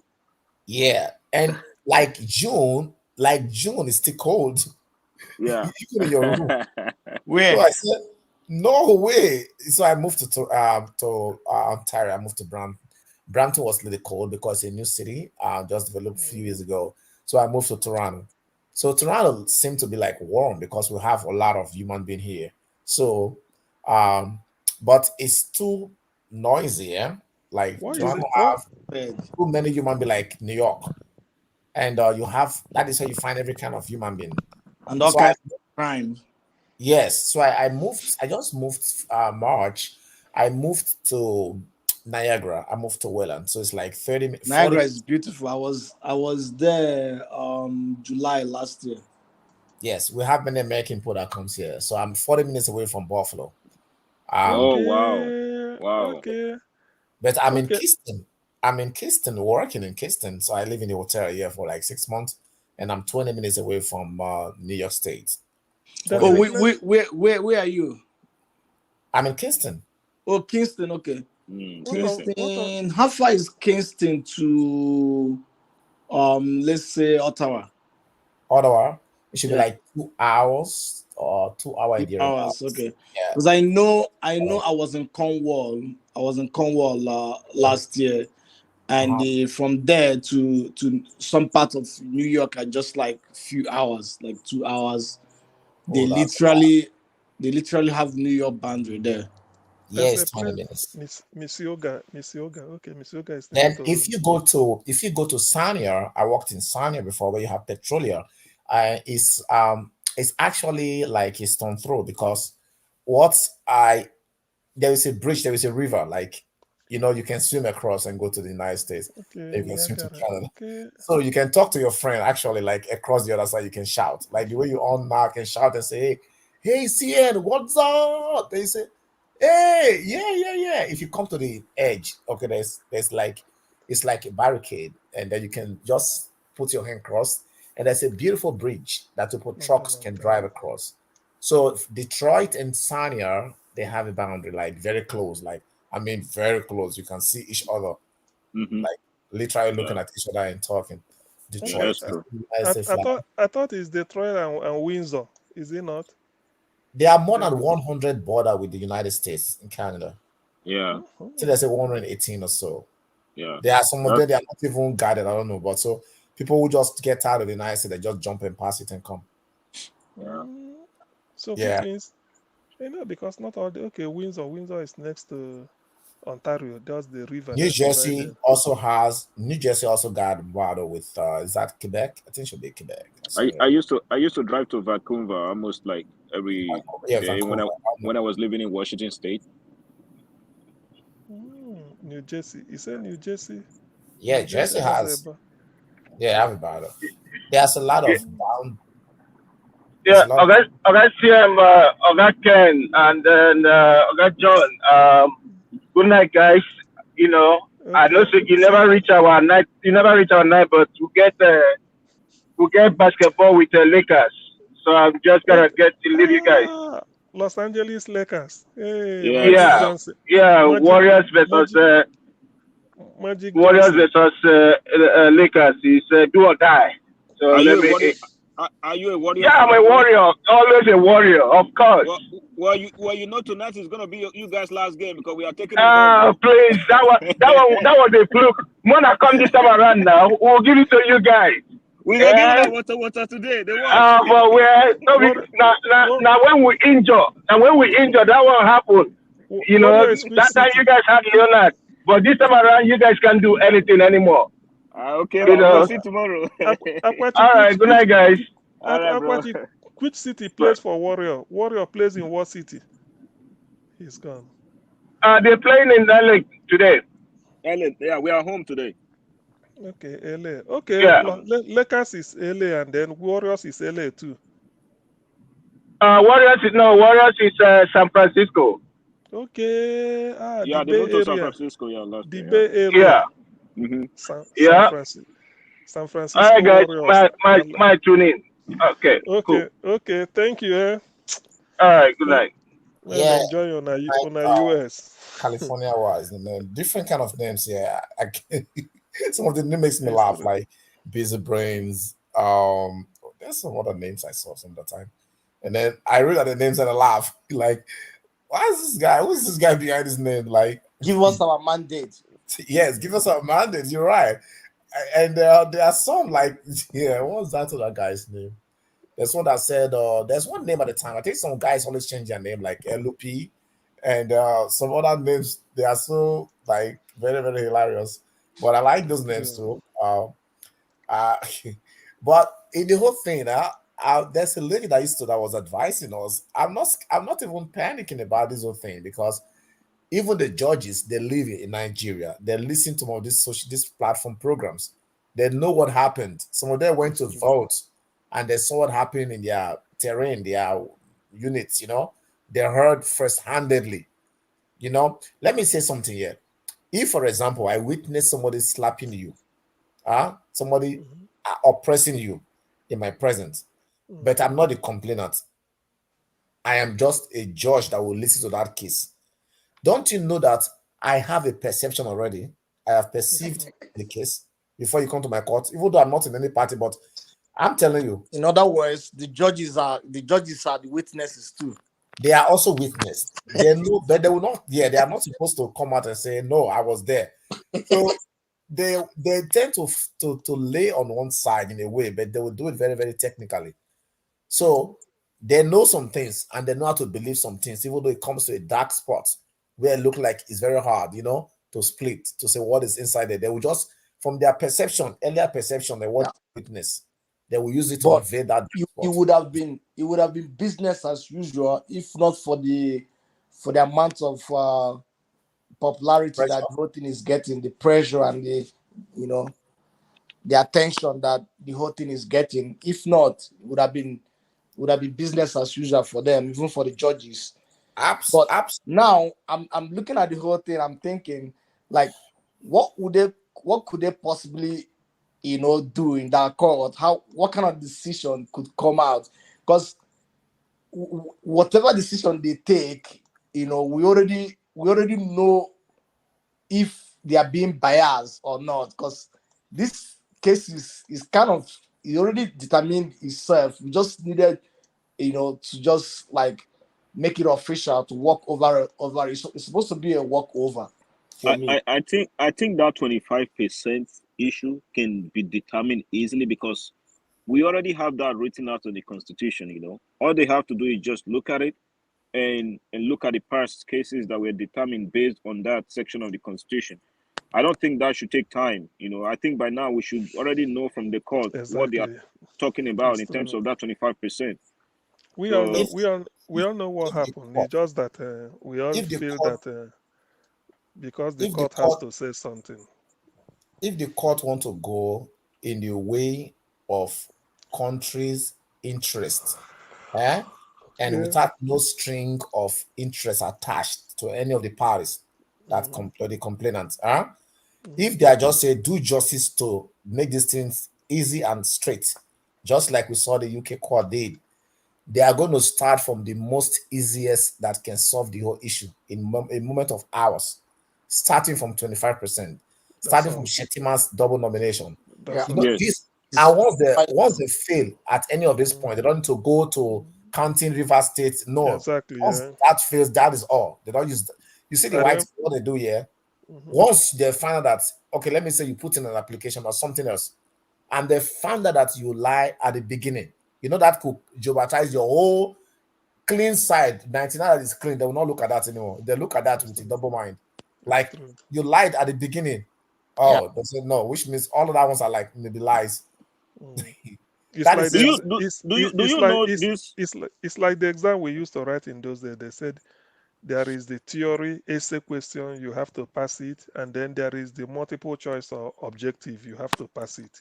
So Mhm. when you write the two, instead of wasting time reading your essay, which is laborious, they will go and do the multiple choice. Whoever passes the multiple choice, they select their essay and read and see, because you must pass the two. So if you fail multiple choice, they won't even bother looking at your essay.